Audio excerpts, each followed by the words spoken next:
Welcome to Talking Kenobi, a limited podcast. It is June 28th, 2022, and let's get started, friends.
If that doesn't get you jacked up for tonight's episode, I don't know what will. Off the bat, I have a grievance. Shut up. What's your grievance? Why it needed to still be the kid getting his neck snapped. But, topical. Hello there, everybody, and welcome to Extra Star Wars Podcast, video cast, whatever. We're covering the Disney Plus limited series, ObiWan Kenobi. As you know, lots of hype, lots of hate, but we're bringing this PT crowd favorite to you right now. Has it lived up to the hype? I think so. We think so. The We Have Spoken crew rebrands into Talking Kenobi, a limited podcast to come together to give you our best and worst takes of every episode. We already gave you a worst take. Thanks, Mike. Sit back, listen, or watch our banter as we give you all the insight into the galaxy that takes us far, far away. Make sure you follow Extra Star Wars on YouTube and Spotify. We're actually at 66 subscribers on YouTube. We cannot let it go any higher because of Order 66. Don't forget to check out the Casa de Dupree. Steady Growth, Stranger Things Volume 2 coming out, I think, this weekend, right? Friday at 3 a.m. So lots of content coming down the road there for the Casa, so make sure you check him out on YouTube. Hey, boys, this is where the fun begins. We done did it. We're here. Follow Extra Star Wars on all the platforms. You can find all that stuff at bio.link/extra techie. Welcome, boys. Welcome back to the stream. Mike, your hat's not backwards. We're upset about it. Tell us why. I do not care. I am a forward hat guy. Okay, fair enough. Nothing wrong with that. What are we drinking tonight, boys? I got a little Pepsi. Bullet. The bourbon, not the rye, right. Pineapple juice, and limeade that I made. Wow. Well, I really wish you would have went last. I'm just drinking a red wine, which is nothing to snuff about because it's Philly branded in California. Go Birds. Go Birds, and it's delicious. It's delicious. And go Phils. Hey, we got a Diet Wild Cherry Pepsi in the chat. This is Snow on Mount Fuji. This is a friend, Chris. We went to college together, and he's been hanging out in the Resident Evil streams, checking us out, and now he came on over. So obviously we promoted correctly. So well done. Nicole, welcome in. Scarif, welcome in. Thank you for being here. We have a little bit of a conflict with WSTR, who had to postpone their show from yesterday to tonight. We're obviously feuding. Whatever, it's not a big deal. Rogue One Radio. did their show at 8:00 talking about Kenobi. Again, a lot of people talking about Kenobi.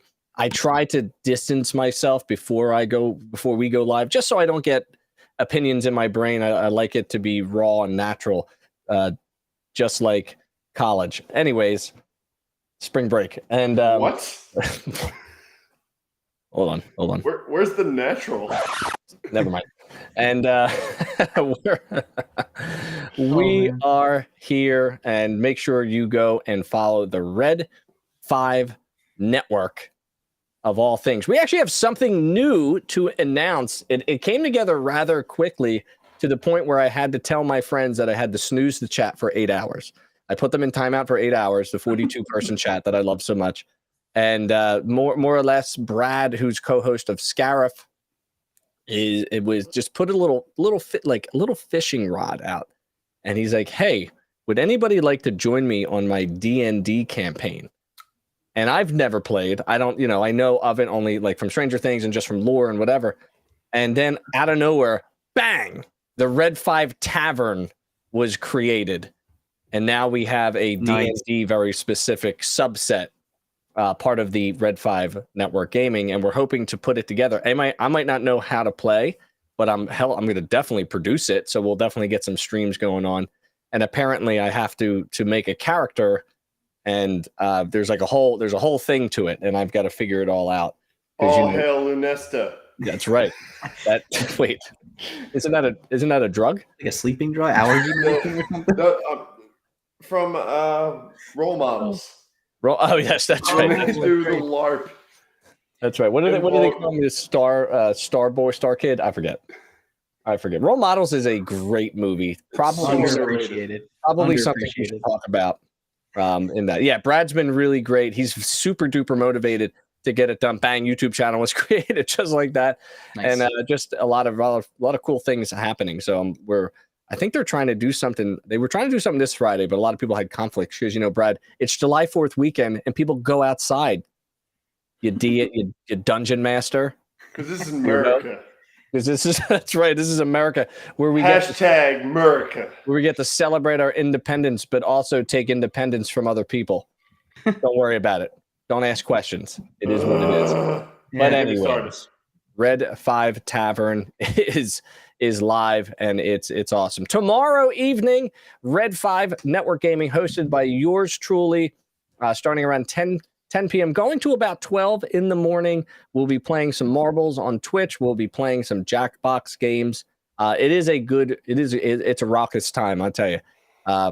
You agree to the 18 plus broadcast. All I can tell you, a little preview from last time, is one of the answers on Quiplash was milking grandma.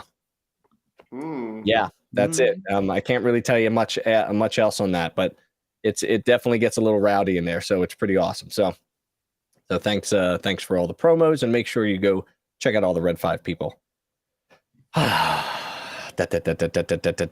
Okay, boys, it is Kenobi Part 6, the finale, and we need to talk about it. So as always, as we get ourselves together, we're going to talk about our overall impressions.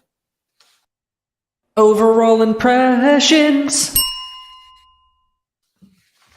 All right. Overall impressions is a brief, quick glance behind the curtain before we rip open the Band-Aid. Do your kids get scrapes on their knees and they never heal? Because we're going through that right now with my youngest, who just like right at the tail end of healing falls and it's blood. It's incredible. I haven't had that yet. It's like she fell down the hill. Like we have a hill, in the front yard, and bang, old pavement. I'm like, God damn, she's gonna have a scraped knee. We cleaned it up. I'm an evil dad. I go right for it. I don't care if you're screaming. Must be cleaned of the stuff. Clean, screaming. Yeah, that's first aid. That's first aid 101. Sorry, this is what it is. And then like it's like there's like a weird thing where it's like we have to cover it up, but we also have to let it air out. Right? We gotta let it air out. We're gonna let this episode air out a little bit. But let's start off with our overall impressions. Here's mine. This is an epic conclusion held back by drowning plot points. That's my overall impression. Yeah. Okay, James, I'll pass it to you. I mean, my overall impression was just a lot of things paid off. A Okay. lot of callbacks Agreed. that came to fruition, Yeah. and stuff like that. So, I mean, for me, I agree with you. There were some plot points that were definitely dragging the story. But, I mean, overall, it was just, I think, a terrific way to wrap it up, if it is wrapped up, which they said limited series, but who knows? Bingo. Mike? So the way I've been doing these, We don't need a discourse. I just want like a brief. No, I'm just kidding. I'm sorry. We're in my younger and more vulnerable years. So just a little backstory to Understood. what I do. What I've been doing with Kenobi is I've been watching it, obviously, the morning of, letting it resonate, letting it marinate. Yeah. And then I watch it the day before we do this episode. Nice. Yeah. So when I first watched it, the morning of, I was not overwhelmed. Right. I was not underwhelmed. I remember this. I was just whelmed. Yeah. If that's a thing. And I think our thoughts align there. Like, it had potential to be really knock it out of the park. Because yeah, I told you before on our last episode, my biggest fear is that this episode was going to become the Rise of Skywalker, where it just tried to tie up so many loose ends. Fair. And there's just so much going on that you don't know what the hell's going on. Yeah. Upon the second watch last night, where I did most of my notes and my noticements and all that good stuff, I found a lot of good nuance in the episode that pushes me on the side of whelmed to overwhelmed. Fair. I'm not close to overwhelmed, but I'm like, if here's whelmed and here's overwhelmed, I'm like right here. I got you. There we go. Well, I would say that's a positive outlook, towards the episode. I think I'm there right with you. Chris, where did this legit ass podcast come from? Well, believe it or not, this podcast originated back in 2017 under a different name and then morphed itself. It used to be like 4 hours long. And this was when I did the podcast by myself for a while, single-handedly. And then when Mando season 1 came out, I asked the boys here, Mike and Dame weren't really like friendies yet. And I said, hey, do you want to just come on and talk about it? And then I had Mike come on and talk about it. And then I had to try to produce and edit this thing down. And I said, hey, we should all become friends for the benefit of my editing. And then bang, we have spoken. I think it was episode 3. Episode 3, I think, is when it all came together. Because I think I did episode 1 with like individual, then episode 2 with individual. I was like, no, this ain't gonna work. Yeah, that's ridiculous. Crazy. So we've been doing it for quite a while now. And when show series are over, I go off and kind of do some books, canon reads. I'm gonna talk to our buddy Will. We may revisit Solo as a team. We better. We are going to revisit Solo. A new book just dropped today, Shadow of the Sith, I want to say the name is, and it is a post Return of the Jedi, pre Force Awakens, Luke Skywalker, Lando Calrissian adventure, which explores a lot of Sith artifact finding, kind of like what Lando was talking about in The Rise of Skywalker. Nice. In a way to fix a lot of the plot holes that were in The Rise of Skywalker, they're going to put this all into books that people won't read. Just in case anybody was wondering. So I'm looking forward to, I'll eventually pick that up. I've got some reading and catching up to do, but that's what we'll do in the summer Kenobi break before Andor comes out. So thank you for joining us, and I hope we have a fan and you can come on back. You're the best. Rock and roll. Well, guess what? We need to get through our episode recap. It's usually the longest portion of the show before we get to the list of grievances, which then adds on another 42 to 1 hour and a half minutes. So this is going to be a long one, boys and girls. Guess what I need to do before to come for the race? Already. Here we go. Episode recap.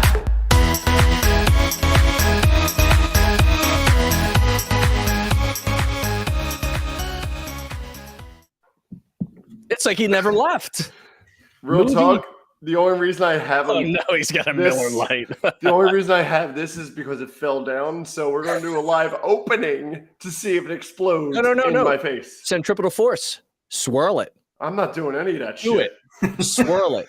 Put it on the table. Put it on the table and twist it. All Too right, late. I already opened it. Cheers. This isn't a science podcast. This is just a crack 'em open podcast. Absolutely. All right, everybody. So what I usually do is with the recaps is as I watch, I write little small plot points. I try to keep feelings out of it, but I also include lines. Here we go. We open on Tatooine. Reva is back to as well. Interesting point about this is the music in the background, which I'll sort of talk about later in our noticements. There's a space chase. Musically, again, another something we're going to talk about. Music is really big in this episode. Roken calms his people down while Kenobi clearly knows that it's not true. Roken drops the only mechanical parts that the common person would know in Star Wars. Power converters, motivator. The ship is getting rocked back and forth. Leia is seen distracting children with Lola. We cut to Owen and Luke. They're shopping for a speeder belt. The water merchant gives them the heads up about, I suppose, Reva. Kenobi announces he has to leave to save the ship. Wait, is this episode 5? No, it's not. It's episode 6. There's a Haja scene, which is good enough for me. It's a little bit of a reprieve from last week. We're back to the Lars homestead. First and foremost, Beru is a unit. We're enough. Kenobi says his final goodbyes, gifts Tala's holster to Leia. Come back, please. I promise. Although those lines had a lot of weight, even though we sort of know what's going to happen. Kenobi has his alone moment. I have to face him, Master. This ends today. Roken is told that he is a good leader by Kenobi. I think that was a nice character moment for Roken. Drop ship comes out of the big transport ship. Grand Inquisitor is very much in Rebels mode, but they're going to follow Kenobi. Great shots of the Imperial Star Destroyer in this episode. The twin suns are setting in this beautiful cinematic shot. That's right, Ro. Cinematic. Luke throws out the "I'm not afraid," which kind of had me thinking of another episode. Prepare my ship, Vader says. Kenobi lands. He finds Lola in his pocket. Hello, Lola. Reva is now at the Lars homestead. It's nighttime. Vader lands. As you can tell, we're cutting back and forth between plot lines. Vader exits and sees Obi-Wan, and I put mucho cinematic. I will do what I must. Fight ensues. The music is hot.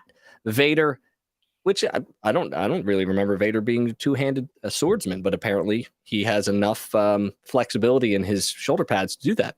Back to the homestead. Beru and Owen fire on Reva. They were camping. Missed their shots. They're dead in Fortnite. Back to the lobby. Owen kicks the planter. Back to the battle between Vader and Kenobi. Jedi Fallen Order evades. A lot of evading happening in this fight. Vader quakes to the ground. He, quote, has the high ground, but buries him instead. You have failed, Master. Back to the homestead. Owen is getting sauced up. Mad props to Owen. Beru with a sneak attack. Luke running. Reva's definitely in pain. Back to the battle. Kenobi holding back rocks. He's having flashy backies, sees Luke and Leia, gives him some resolve, blows back those rocks. By the way, this is a spoiler cast. Blows back the rocks, back to Reva chasing Luke. Luke in a canyon of some sort. Is it Beggar's Canyon? I was wondering about that. Probably not. Back to the battle. Kenobi gets the upper hand, smashes Vader's chest several times, decides to throw rocks at him. We now hear Vader having some labored breathing. Final smash blow, helmet shot. We have the Annie Darth scene. Color is important in the scene. I am what remains. I'm sorry, Anakin, for all of it. You didn't kill Anakin Skywalker. I did. Then my friend is truly dead. Goodbye, Darth. Kenobi leaves the planet. Back to the Luke scene. Obi senses something. Hyperspace. Reva attempts to kill Luke but falls short. Kenobi drops onto the homestead. They are all searching for Luke. Luke is back safe. Kenobi consoles Reva. Reva chooses. We now cut to Mustafar, Vader talks to Papa Palps. You seem agitated, my friend. Kenobi means nothing. We have the Imperial March to Alderaan. Leia dresses herself, meets Obi-Wan, final goodbyes and hugs. Obi-Wan packs up his camp and has an outfit change. Obi is letting go of Luke. We have Qui-Gon, and our series comes to a close. Bang! Perfect. Judges? That's a 10. Hit the ding, ding, ding. They're deliberating. My judges are deliberating. Oh, yeah. With deliberation? They'll allow it. Shit. Perfect. Perfect. Yeah, great. I mean, as a condensed recap, it's pretty wonderful. I did read a little thing on Facebook. Somebody, you know how you get the suggested posts, like, of course, I'm liking Star Wars stuff, so I get some Star Wars posts that come through my way, even though I don't know these groups. But they said, like, one of the person says, like, this is definitely worth the watch consecutively, episode after episode after episode, and I'm sure we'll talk about, maybe this changes their strategy a little bit on how they're going to present some of these shows, because it is not like Stranger Things. I'll tell you that right now, and I've got grievances against that show right now. I'm gonna tell you, we're gonna get into that a little bit later. But that is our episode recap. Thank you, Mike, for conferring with your judges on that. Why is it so long? Okay, I'm on page 16 of 19 on my notes. That makes no sense. Anyways, we are going to move on to our top 3 moments of the episode, which means that we're going to take all that information that is in the recap, isolate them down to our top 3 moments. Let's make it happen. It's our top 3s.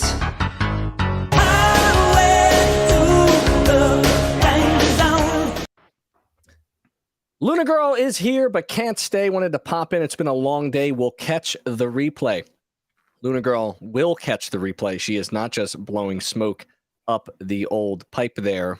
She's been with me watching the Resident Evil stream, and then ended. I was going way late. I think I went to bed at 1:15 in the morning last night, and which is it's no big deal. I mean, it's summertime, so I can get up late with Damien, which is fine. And she was watching the replay today and commenting like, "Wait a second, this happens," and I'm like, "It does. Just keep watching. It's pretty good." So she does give me the time, and she's awesome. She makes our promos. She's lovely. Okay, friends, top 3 moments. I'm going to tell you right now. I chose on purpose top 3 moments that have nothing to do with the battle.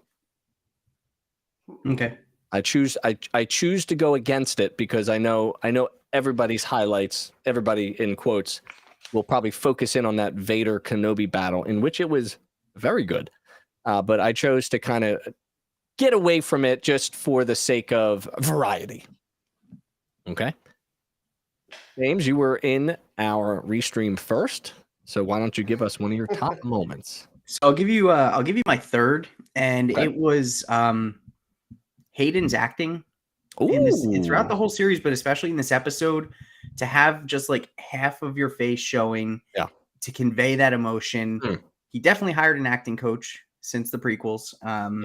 But his acting in this, just that whole exchange with him and Obi-Wan after Obi gives him like that nice blow to the face, was just awesome. And it was just bone chilling to hear like, I killed Anakin. So I really, really liked Hayden's acting in this episode. It was definitely a highlight for me. For sure. In the half scene, and I know some of the voice was modulated. Yeah. The way it was modulated was great. I'm sure he said all those lines in some capacity. Oh, look, Restream logged me out. Thanks, Restream. Hold on, we're back. Okay. And why would it do that? Like, why would it do that now? Like, we're live. Restream. Why would it de-authenticate now? Anyways. They didn't like my take on Hayden's acting. No, it's it's we are anti-Hayden at Restream. We are Hayden Christensen. God damn it! You got to it before I could get to it. Damn it! Just the eye, right, of Hayden, the side eye, the evilness, and the softness, and then of course what people noticed is where Obi, got him. Yes. Right. Is also the scar that is on our boy for 100 fake dollars. Name the actor who played Darth Vader in Return of the Jedi. Nope. I thought it was Hayden. Yeah, that's a special effect. It's a strange name. I don't even know it off the top of my head. I'd have to. I think they have the same initials. Let's see. I'll have to look it down. That would be Sebastian Shaw. Wait. Sebastian Shaw. Come on, man. You got to know that trivia. Wait, Sebastian Shaw. Sebastian Shaw. He's EGOT, right? He has the Emmy, Grammy. Oh, Oscar, he's got an EGOT. Oh, that's pretty cool. No, I just made that up. Oh, all right. He does not have an EGOT. See, then when you said Sebastian Shaw, I'm like, wait, not Bucky. Sebastian Stan? Yeah.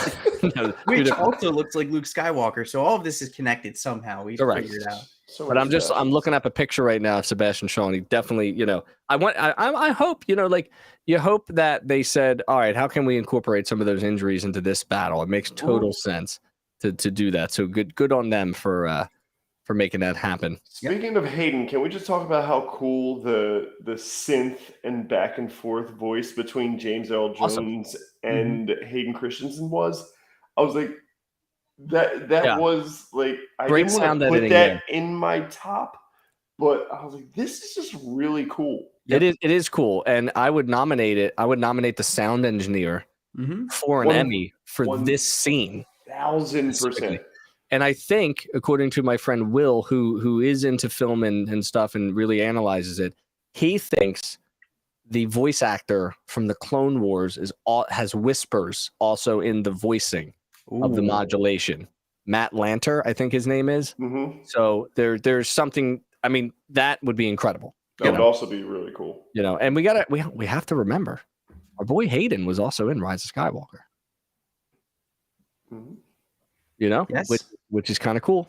Yep. Which is real kind of cool. And I love these little connections. I love 22 years later, we're gushing all over this, and it's wonderful. So that's a great start off to our top three moments there, Dames. Good job on you. I love that. Love the acting of Hayden and that scene in particular.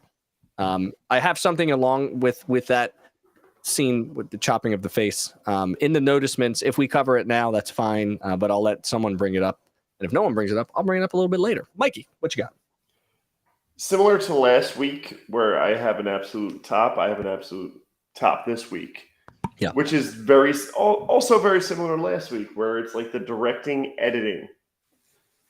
Where this week, I don't know if you two are Destiny's Child fans. Of course. Yeah. Do you remember not diehard, but do you remember their video for the song Emotions, which is essentially a cover of the Bee Gees song Emotions? Not one bit. It's just emotions taking me over. You're talking Destiny's Child, the band? I thought you were talking about Anakin. He's a chosen one. But he's not Destiny's Child. No, he's not. He's not. I'm talking about Destiny's Children. I believe the mom was Shmi. I'm talking about Kelly, Beyonce, and Michelle. Yes. I don't know that music video, though. So, but now I'm definitely going to have to. I know the song. I didn't see the music video. So, I think. Hear me out. Wait, do we need to know the song to get what you're about to say? You need to know the music video. Okay. I'm going to look it up.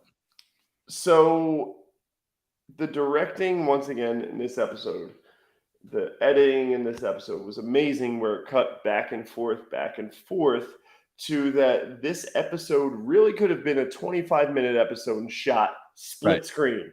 Right. Where the same thing is going on in two separate areas. Got it. I'm with it now. I'm looking at the video right now. It's cut 3 different video camera angles happening at the same time. If you think I'm joking,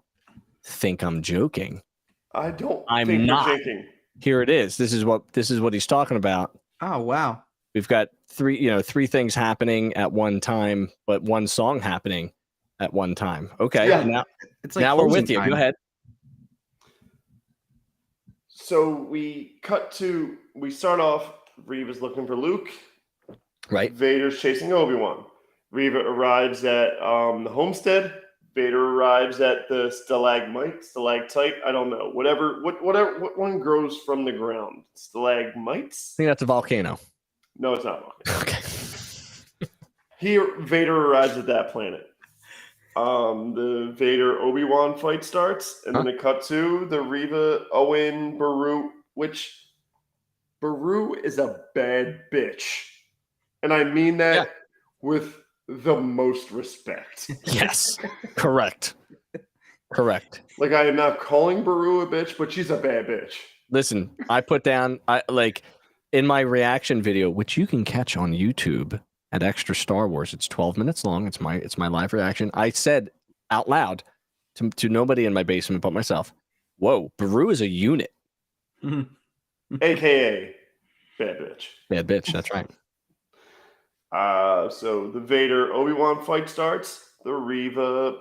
Oh, I already said that. My bad. Vader gets the upper hand.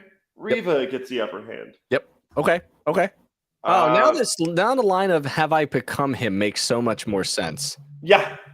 Damn. Yeah. Okay. And Poetry, then it rhymes. Like, the fight kind of strayed a little bit where Reva kind of has her change of heart, and then Obi-Wan gains the upper ground, but then it comes back together where you get the flip-flop, and which is why on second watching, I was like, this episode, first watching, I didn't hate, but I was just like, that's it? Yeah. The second watching, yesterday, I was like, wow, this is smarter than I thought. Okay. The good guy couldn't bring themselves to kill who they needed or wanted to kill. Don't do that. You're making justifications for things that I didn't see. And now I've got to start changing my grievances. I'm jotting down everything right now. Because the last split screen kind of thing was Obi-Wan, who said, what the fuck? What the hell was it? He said, "I'm sorry, Anakin, for all of it. I will do what I must." Yeah, sure. But he couldn't bring himself to do what he must. Reva essentially had that same feeling for Luke and couldn't bring herself to do it. So here's my weird plot holy question about that is she gets a fragmented message, right? Is she assuming that that's Vader's kid or just someone that Obi-Wan knows? Like, is it justice? Like, her reason to go after him was justice. Well, what's the justice? Killing her friends? The justice? Or what's going on here where she's targeting Luke for what reason? That's my only kind of plot holy question.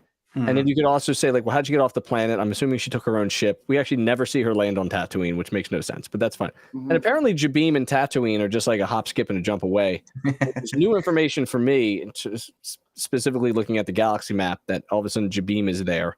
But anyways. It's a new planet. That's my only, I like all the connections. I think this is going to be a combo. I think we've now pushed into top 3 grievances combo because you have a positive aspect of it too, but I just found the whole storyline to be awkward. I didn't understand why she was there. Right off the bat, I was like, ugh. I knew she wasn't dead, but I also didn't think she was going to be prominently featured in the show. I also don't understand how the writers would have gotten Kenobi back to Tatooine outside of him just going back to get his stuff. So they had to create stakes on Tatooine for why? I don't know, but I also think, I was telling to Damien earlier in the pre-show, they can't just have Vader and Kenobi battle, or it'll be 4.5 minutes of screen time, and that's it. So they have to insert this back and forth to create drama. The way you're describing it is wonderful. It is actually wonderful drama. I appreciate the breaks, because every time there was a break, I was like, God damn it. Get back to it fast. But I'm just wondering, what could they have done in place of? Could it have actually just been Tusken Raiders?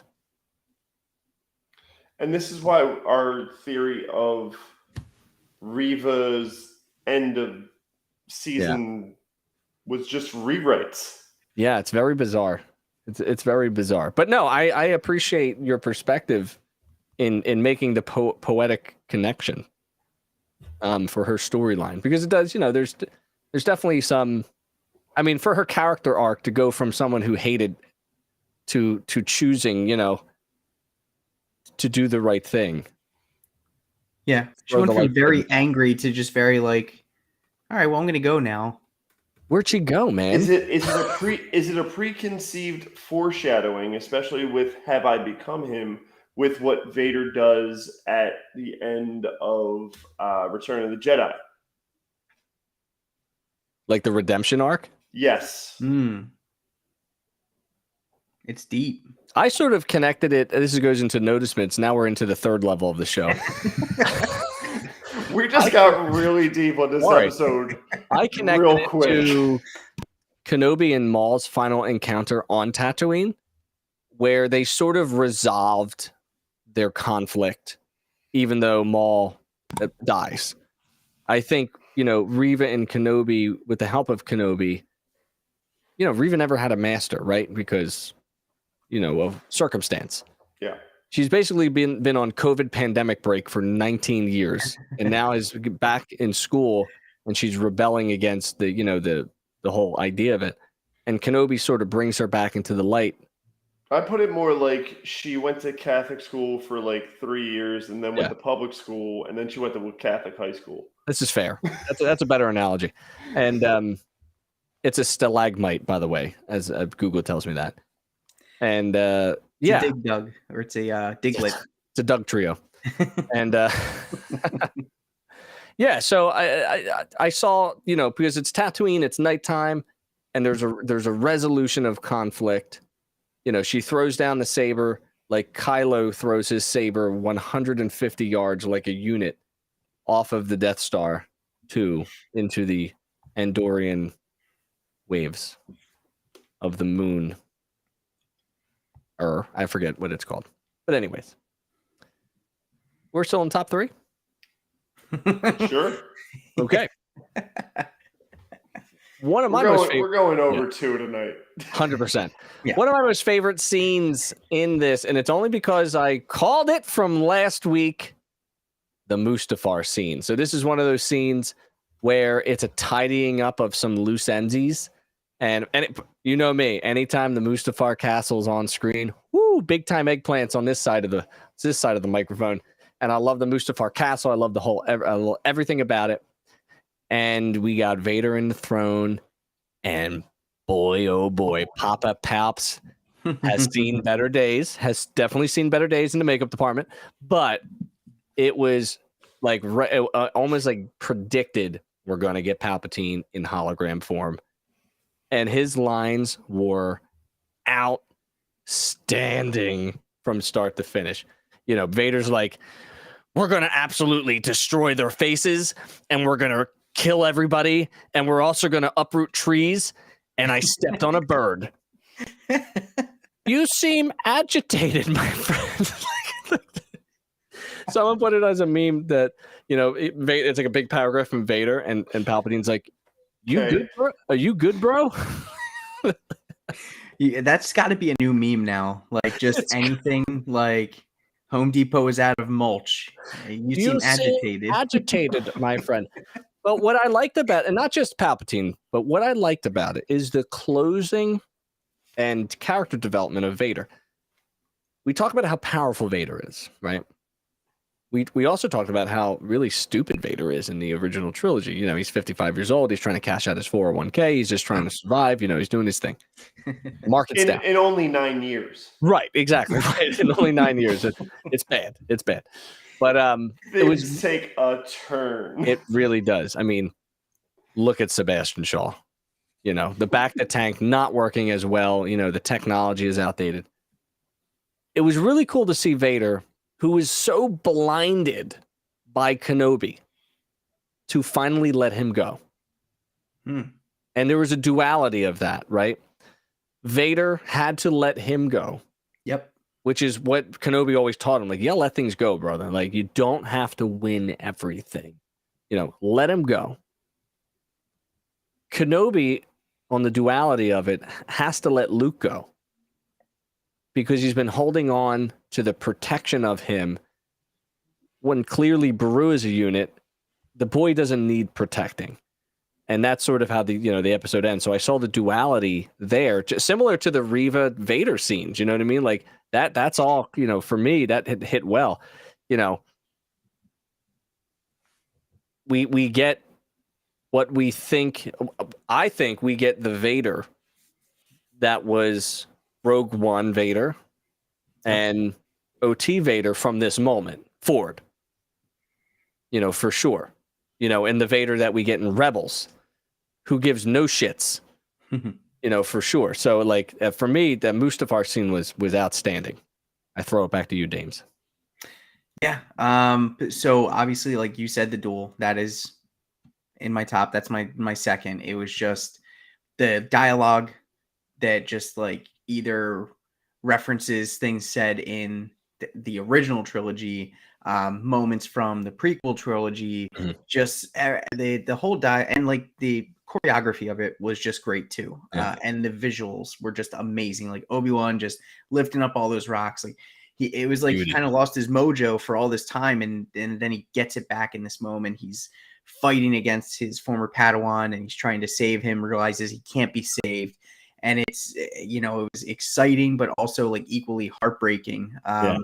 And you could just see the heartbreak in his eyes as they end and they just go their separate ways. And it's just crazy because obviously we know we're going to meet down the road. They're going to meet down the road. But I think when I first watched A New Hope, I wasn't that invested in Obi-Wan. I was just all right, he's this crazy, kooky old dude and everything else. But watching this now, when I go back to watch New Hope down the road, it just makes me appreciate that whole scene between the two of them, things that Obi-Wan is saying to Luke about his father. It's just, the duel just does a good job of kind of threading multiple things together from the prequels and the original trilogy and just kind of making certain things mean so much more down the road. So the duel obviously was that. I know everyone's talking about the duel, but the duel was, that was one of my top threes. I struggle. That was wonderful. I struggle with will Kate be interested in OT Star Wars? The way it's shot, the length of the film. Sidebar, so I drive her home from camp, and instead of listening to Encanto or Kids Bop for the 400th time, I said, in the summertime, young one, we will be listening to music that I will choose. We will listen to 2 songs from a band, and we will keep changing it every day until we, run out of stuff. So, I've been throwing Pearl Jam at her. Nice. I've been throwing, what did I do today? Gorillaz. I did Panic at the Disco the other day, just to kind of a little variety of everything. You know what I mean? Oh yeah, 100%, 100%. Not even close to the same sound. And we're listening to Pearl Jam Alive, and I'm this song slaps. And then at the 3-minute mark, I'm man, I'm getting bored of the song. I got bored of the song, and I'm looking back at her, and I'm what do you think? And she's just I'm yeah, that's me. It's a little long. So I'm thinking back now to Star Wars. I'm are they going to be able to handle, or the younger kids are going to be able to handle this longer form content? And well, that's why the movies are not doing, and just movies in general are not doing well right now. Right. Right. Yeah. I mean, give me the 45-minute mark is probably the best mark for anything. Yep. Since you brought up length of show, my grievance with Stranger Things. Wait, we are still on top. No. It says it right there in the bottom left corner. We'll come back. We'll come back to it. Okay. Right. So no, speaking back to the battle scene, right? I thought it was so aggressive. It was, I got to give it to Kathleen Kennedy. It's exactly what she said. And you canon haters out there, you Disney haters out there, and you KK haters out there, this was by far the best lightsaber battle ever in Star Wars history. Better hit that siren. Hold on. That's a hot take right there. Very hot take. It's it's way better than OT lightsaber battles. I yeah. agree Okay. with that. No 1000%. problem. It is equal or less than, no, equal or greater to the Darth Maul. No. Okay, maybe. No. The Battle of the Heroes, I don't like it. Nah, I don't like that either. So then I what agree with lightsaber it. battle are you talking about? Dooku versus Yoda. Gimmicky. Just, it's Gimmicky. No, but like if you think of like using the Force, they really said, how would they use it in a game? And if you remember playing Jedi Fallen Order, like a lot of the things that happened were like Force abilities you could call upon in a game, whether it was a Force push or moving an object in somebody's way or evading in a way, and just like raw clashing of the sabers, right? And I think you look at it and say there's no other lightsaber battle that I can think of in live action that is greater than what we saw on screen in episode 6. I'm going to come back to this point when we get to Grievous's. No. So you want me to bring up my Grievous with this? No, that's fine. Right That's now? fine. All right. That's fine. But no, I think as a battle, I think for me, I'm putting my stamp on it. Best lightsaber battle in Star Wars history. Okay. All right. Indeed. So, since we're talking about the duel, vote nay. There are a lot of good things I liked about the duel. The duel, the quote rematch of the century, was a high-low for me. Okay. It was a top and a Grievous. Okay. I loved all the dialogue during it. Great. I loved I will do what I must, even though he didn't. Have you come to kill me? The best line from this duel was, your strength has returned, but your weakness remains. And the weakness was, you can't kill me. Exactly. Yeah, buddy. Love that line a lot. I loved the Vader doing his best Jax from Mortal Kombat impression and punching the ground to create the crater. Yeah. I loved ObiWan a la Night King, just raising the. I knew that the looked boulders. familiar. I couldn't place it. Thank you. Very good. And you didn't kill Anakin. I did. Perfect. I think that's a great way of resolving. This entire series had such great dialogue, and I think like everybody will talk about the action in this series, but the dialogue and how like they were so underwhelmed with the action in the series. But those are the people that don't actually listen to what people are saying in the episode and how meaningful it is to the original trilogy, to the prequel trilogy. And there were so many scenes of good dialogue in this series.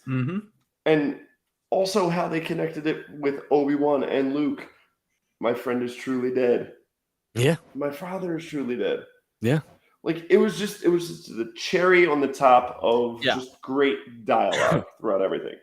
And speaking of Luke, something that, through TikTok, through social medias, I saw. Timeline. Future. Okay. Vader gets knocked on the right side of the helmet. In Rebels, the end of season 2, and season 2, I feel like that's it. Ahsoka and Vader face off. Ahsoka gets him on the left side of the helmet. In both cases, only half of the helmet was removed, and they were both trying to draw Anakin back to the light, but it was only when the full helmet was removed by your boy Luke that he was fully redeemed. Well, there's arguments to be said about that, but redeemed enough to get pulled back to the light by his own son. And I thought, whoever, put that all together was absolutely, excellent. And it's great analysis. And, it's a little like if you were just watched Rebels, the end of season 2, it's a little cheap to see the same move. Right. It's a little cheap, but you have to realize, you as a general public, they're they're writing this show not for the Uber fan, but for the kind of fan, the non-fan, and I think they earned a lot of fans here that were casually watching and now maybe a little bit more invested, in what they have to show. I think, and that's why, for me, it's satisfied. For the Uber canon junkie who timeline, this probably is killing people, with it's breaking canon and it doesn't make any sense and the writers need to get a life. And all right, come on, we get writers it. Need to get a life. The writers need to get a life. Yet you're in your basement making YouTube videos and they're and you're using a webcam that's 480p and your microphone sounds terrible. Anyway, so. There's a lot of great moments in the battle scene and in the dialogue. And I just wrote down Kenobi dialogue video. I think this is going to be one of those things where I go back and pull some dialogue and talk about it in an analysis video. I think that's going to be one of the things we got to do. He just had so many great lines. Yeah. Vader too, synthesized AI lines too, made up. Yeah. Which is wild. I love because just like you said, Mike, this, it's not Star Wars. There's action. Obviously you expect action. Star Wars, wars is in the title. Correct. But this was just as important for the storytelling of Kenobi is the dialogue and the words said and everything else. So they sewed this beautiful pattern of dialogue throughout the whole entire 6 episodes. So right. Love it. Yeah. Indeed. A lot of my top moments actually are the tie-up moments, right? Because if you look at our episode layout, it's Reva and Vader and Kenobi, and then the episode ends, and then the epilogue begins. So a lot of my stuff happens within epilogue. It truly reminds me of the end of Revenge of the Sith as they're going through all these little mini scenes tying up all these stories.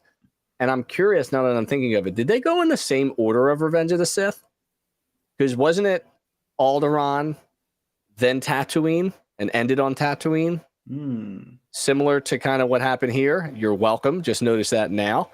And I got Mike to smile there. That was good. He's like, you son of a bitch. You cracked the algorithm. Anyway, so for me, we have rhythm. The Al Qui-Gon rhythm. The final goodbyes to Leia. I'm on record. The Alderaan scenes are outstanding, minus the chase scene. I don't count it. But the Alderaan scenes, just from a blown up planet to fully realized city, the only time that I've gotten a full realization of Alderaan is reading a book called Princess Leia of Alderaan, or whatever it is. Leia, Princess of Alderaan. And your light just turned on behind your TV. It scared me. And it's got a mind of its own. It's weird. I don't know what to do with that. I understand. Is Will trying to communicate with you? And I had to visualize it. You visualize it yourself, and big cityscape. It's mountainous and whatever. But this is just awesome. Anyway, so final goodbyes to Leia. We have the return of Lola, which was great. We have hugs. I got a question.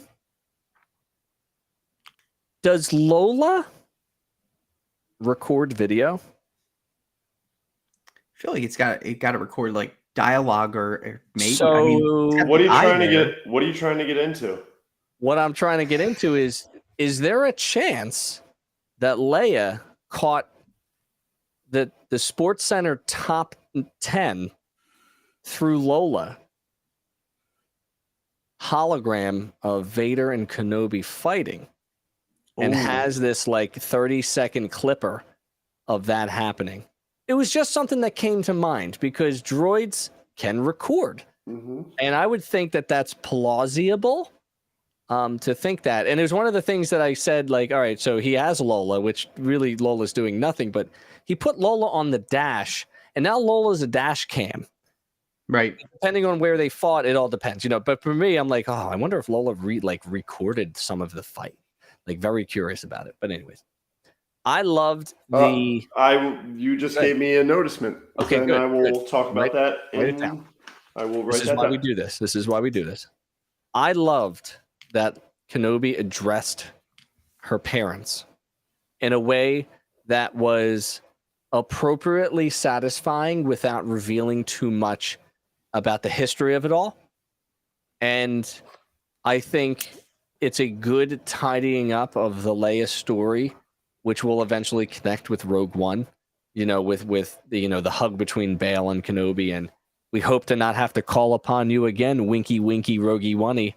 And again, it's for a new person watching this, like the next obvious thing you should watch is Rogue One after this, right? Mhm. And see that time pass. Andor. It will be, it will be Andor, which is kind of When is Andor? Real quick, sorry. It's less than 70 days, I want to say. It's like August 31st or something. Yeah, it's not that far away. I was down on Andor. I think I went on record about that. It could be good. I think it's a good segue. I think it could be good. This scene ends with the Force theme. Mm-hmm. May the Force be with you. And then one of the things, two final things in this scene. Lola is in the holster. Okay, she's in the holster. I love that little detail there. And then we've got the two guards who witness a Jedi. They have a great responsibility of not saying anything forever. Mm-hmm. Like they're not allowed. Like this was not a private occurrence. There was definitely two guards out there, and hopefully they have some loyalty to the throne, as I would say. But I really did love the Leia, final. That must have been such a cool scene to film. I got major end of Willy Wonka and the Chocolate Factory vibes from that scene. Like in a good way. Okay. Like what? That was still a happy ending too. I mean, well, sort of. Like what? Do you know what happened to the boy who suddenly got everything he ever wanted? What? He lived happily ever after. Like that was the conversation between ObiWan and Leia. Yeah. And also, did you notice those guards, instead of like looking out to see if anything's coming, once like ObiWan lands and like goes away, they just go back to staring at each other. Yeah. The same guards. What are they guarding? The same guard. It's the same guards who shoots the radar gun at the ships going on to Yavin 4. Yes. What are you doing? I don't understand what you're doing. But speed trap. Nothing. I don't know. Boulevard speed trap. But I think just so many little moments. Like, what are you gonna do? I don't know. I think you should sleep. I chuckled at that. That's a little kid. That's a 10-year-old kid being genuine. I think you should sleep. And then it made me think, have they slept in a while? I don't think they have. Like this all sort of think about bags the under your eyes, right? Obi. You better get some sleep, dude. From the start to the finish, he leaves Tatooine and like he's go, man. Like it's what is it? How much time? 18 hours? Maybe 20?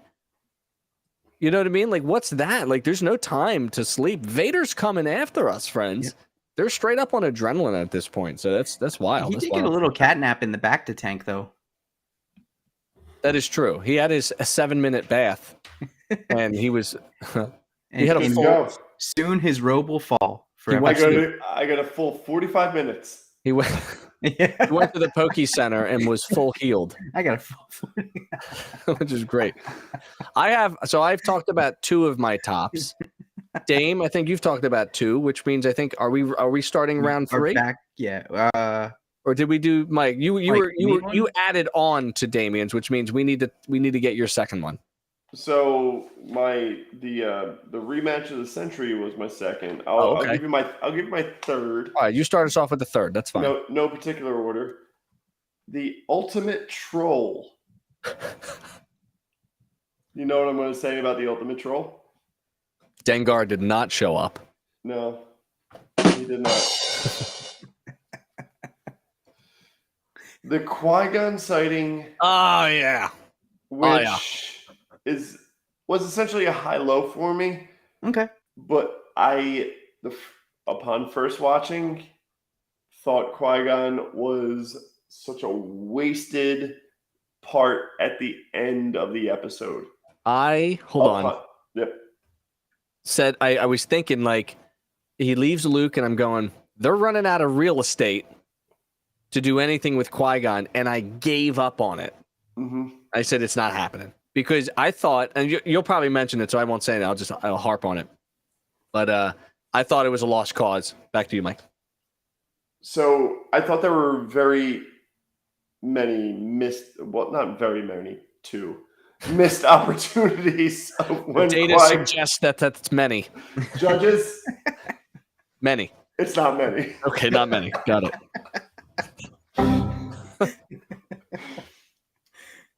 So I thought there were two missed opportunities where the Qui-Gon appearance would have been more warranted. Go ahead. But then after seeing him at the end, Yeah, it is the greatest troll to correct. Star Wars. Like, we're Star Wars nerds, but the Star Wars nerds are like, he needed to show up at this point and this point. Right. Especially with the first line being that he says, took you long enough. Yeah. What took you so long? Yeah. Creep. And then the second thing he says is that beginning to think you'd never come. The second watch, I was like, oh my God, this is the ultimate troll, and I love it. Yeah. Oh my goodness. They had us, man. Like hook, line, and sinker. Well, every episode he was mentioned subverting right there. expectations. I love that. He could have just went off into the sunset, and they could have been like, "Nope, screw you. You're not getting Qui-Gon." Yeah. Chris on Twitch is subverting expectations. He's bringing it all the way forward to The Last Jedi. But you know, we talked about it. Like, all right, so you know, he's in his cave. PTSD's talking to him. He's obviously been trying to contact him for 10 years. It's not working. He's distracted by the whole Luke thing. He's distracted at his responsibilities as the whale meat plant. You know, the sand whale meat plant. He's, you know, and then he gets thrusted into this misadventure. He was never asking for this. Kenobi gets thrusted into this misadventure. Who would have known how long he would have been in that cave if not for the motivations of Reva? You know, we had to draw him out somehow. And I thought Qui-Gon was going to appear under the rocks. I also thought he was going to appear when they had a little alone moment. Like, you can do this, ObiWan. You just have to face him. Like, what had to be is a voice. The last time Qui-Gon appeared in Star Wars lore, not in the movies, but in Clone Wars or Rebels. It might be Rebels. Rebels as like this ethereal vision to Yoda. And Yoda's like, what's going on? And he's like, I'm still working at this whole ghosty thing. I'm not quite there, you know, and obviously he worked on it so much that he got to where he needed to get to. But yeah, no, I mean, that was my third one. So I'll segue into the it actually is the hello there into Qui-Gon. That whole scene, you know, sandwiched together. But what's interesting is the lines you just were not ready to see. And that speaks truth from part 1 through part 6, where really Obi-Wan had to just let go of the past, like Tala said, bro. Tala. You know, rip to Tala. But Tala, sometimes you just gotta let go. Tala can hear me. Is that what you said? No, Tala, if you hear me. Yeah, Tala, if you hear me. Is it Tala? No, it's Tala, right? Oh. So, Tala. Yeah, so hello there into Qui-Gon. Like the Qui-Gon scene, I was like, yes, we got him. There's my boy. And it was like retrospect, I think it would have been gimmicky if he was there coaching him throughout the series. You're gonna piss lightning and you're gonna catch thunder. You got it would have been too cheesy. I just think the casual show up was like well done. Like it's probably they also couldn't get him for more than that too. For sure. It seems like I mean the Qui-Gon, Liam Neeson interviewed and said, you know, he did it as a favor to George Lucas. You know, he did that, you know. And I love that he came back, and I love that he's voicing, you know, it makes sense that he's voicing Qui-Gon in the Tales of the Jedi. But yeah, so just a transition to hello there into Qui-Gon, seeing Owen Lars like soften to Obi-Wan was like another wonderful story development. Everybody had their journey, you know, which was really great, you know. However, like it's weird that he's cranky towards him in like A New Hope, but like 9 years have passed. Maybe something happens that we don't know, but he's definitely like, oh, that old wizard is crazy. That old wizard. Kenobi lets his obsession with Luke go. We talked about that briefly. But one thing I want to mention is his outfit change, the hero garb, right? Yeah. He's got the white robes. He's got his little cutoff John. He's got his little orange goggles. He's on his EOP. And boy, oh boy, is this straight out of Star Wars number 15, first series, not the current one that I'm reading, but the first Star Wars series, which you can read on Amazon Prime through Kindle. I think you can still do the library there where you can rent them. Nice. It's called The Journals of Obi-Wan Kenobi. And it just follows what he like kind of went through during his time in the desert, which I always thought was strange because I thought at that point when that was written, isn't he supposed to be watching Luke? Right. But now the show sort of says no, because all of this stuff happened and you didn't know about it yet, even though that comic came out in 2015. So they sort of retconned the comics they actually fit the comic story into the ending of Kenobi. And have you seen the comic Star Wars number 15? Like, have you seen the cover of it? No. All right, you're going to stand by. I am going to stand by. And I'm going to bring that image up right now. We are at an hour, 7 minutes, and we're still in tops. Please calm down. I am not calming down. I am. Calm the hell down. Look at this. 3, 2, 1. Oh, wow. Goggles. There you go. Goggles. Gaffy stick. Backpack. Looks awfully a lot like Tamora Morrison's gaffy stick. Lightsaber belt. Yeah. And he's going through a canyon, exactly where he was, where we left him off, right? Very cool. So I recognized it right away. I was like, son of a gun, I've seen this before. And it was funny because I literally just looked this comic up because there was a timeline concern with a chatter in one of the other Red 5 things about like, well, he actually fights Black Chrysanthemum, believe it or not, in this comic series and saves Owen Lars's life, which again, Owen, why you cranky, bro, towards my guy 9 years later? That's a different story. But I just thought that was really cool. I thought, of course, the hello there is just a home run. You know, like you say less, sir. I actually liked that they used it in this context because he was finally happy. Correct. A little bit. Correct. Finally had some sort of closure, even though he didn't do what he must. And now his swagger back. If I have to rate the hello there's, Grievous one is third. Yep. You know what I mean? Because it doesn't really make sense. It's like they just threw it in there. Like, you know, whatever. I'd go Alec 1. Alec 1's good because it's OG. Yeah. You know? Hello there. Even though he hates that he played Obi-Wan. Hates it, but also loves it at the same time now. It's not that kind of movie, kid. That was important. All right. Final calls for the top threes.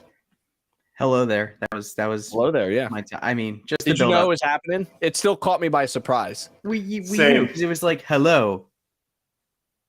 I'm like, and what else are you gonna say? No, okay. like you said though, Sean, the way he used it to say to Luke was just that's perfect. It's perfect. It's perfect. And we got no dialogue from Luke, which is actually ideal because every time you mess with that, people were like complaining that, the character actor doesn't look like Mark Hamill. Well, yeah, of course not, because it's not. Good job. Your good analysis. Yeah, let's do a deep fake from a photo of Mark Hamill's childhood. Let's just put a paper picture of Mark Hamill's face on an 8-year-old kid and just have him walk around. I was sneakily annoyed at Luke's outfit. Like, they didn't really need to match what he had 9 years later. It could have been something different. You know, like, it really didn't have to be almost the same exact outfit. but okay, we'll let that slide for now. We'll allow it. We'll allow it. Judges, they're going to allow it this time. Hey, listen, not all things are gravy out there sometimes. And I know probably a lot of our grievances are going to come from this particular part of the story. But we're going to move on to our list of grievances. Next up, our list of grievances. General Kenobi.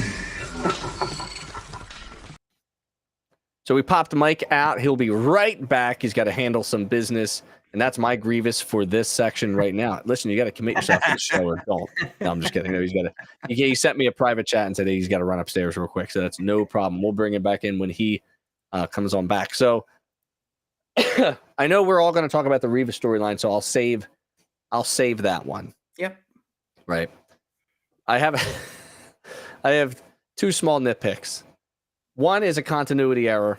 Only because I was searching for something, and then I found that there was a little bit of an editing snafu. Okay. And the first one that I will... Hello, Nicole. Welcome back. So, grievous, these grievances. Exactly. The first one I saw is someone... I don't know who chatted to me. It might have been you guys. Did you see Leia put Lola in the jacket, the robe? And I didn't. Like, Lola coming out with Kenobi was a surprise to me. Like, I was like, when did that happen, right? So then I was like, all right, is there a point where they hug and, like, she sneaks it into his pocket and it's, like, obvious? Like, it's, like, clear and obvious. And I played it back, right? So I'm going to do a little acting now. So there's a cut. So Leia embraces... He's back. Leia. We're talking about a scene with Leia.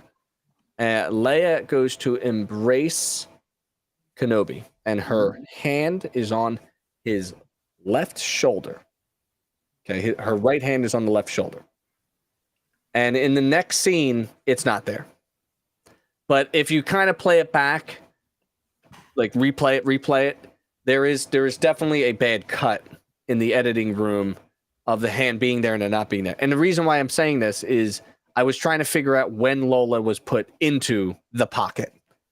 And I didn't see any discernible evidence that would have happened. So for me, I'm fine with it. But then I found the weird editing snafu and I had to put it down because I didn't really have a lot to talk about in negative land here.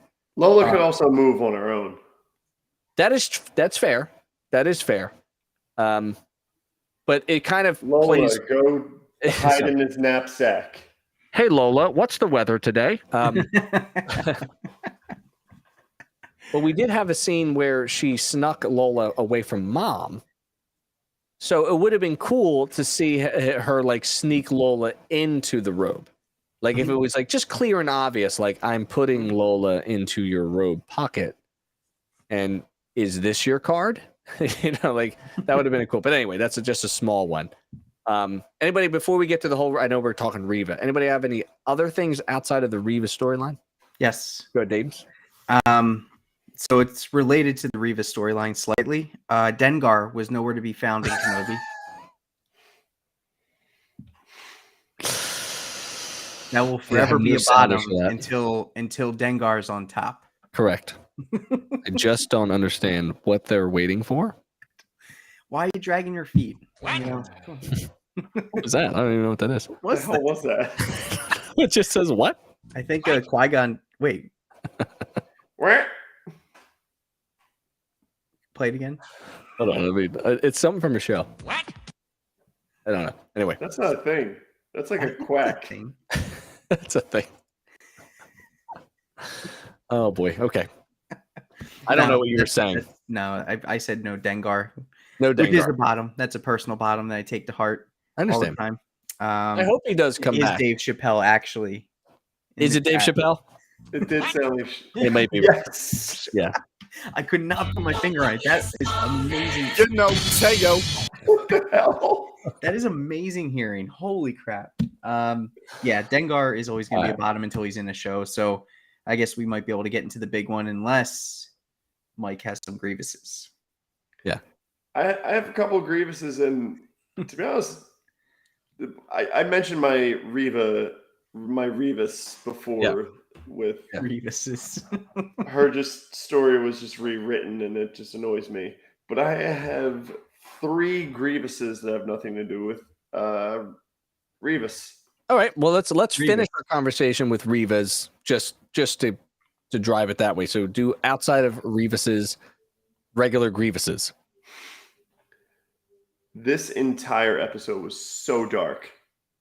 Okay. Like the lighting in this. Oh, okay. No, not like I like dark. I'm a fan of dark. No, I like, you mean like battle, like the Game of Thrones episode where you couldn't see anything. Exactly. Like Okay. if I watch this episode during the day, I'd be like, oh, cool, a black screen. Oh, there's 2 lights smashing against each other.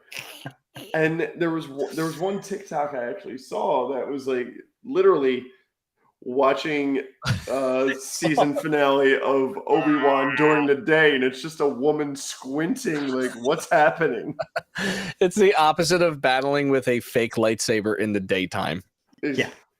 So the episode was, and in my notes I was like, what? There was like 3 separate times I wrote, this episode is dark. I can't see anything. This episode is dark. I love that you wrote that down 3 times. Okay. There was also very shaky battle scenes. The duel scenes, Shaky the camera. Bro, I was not a fan of the shaky camera.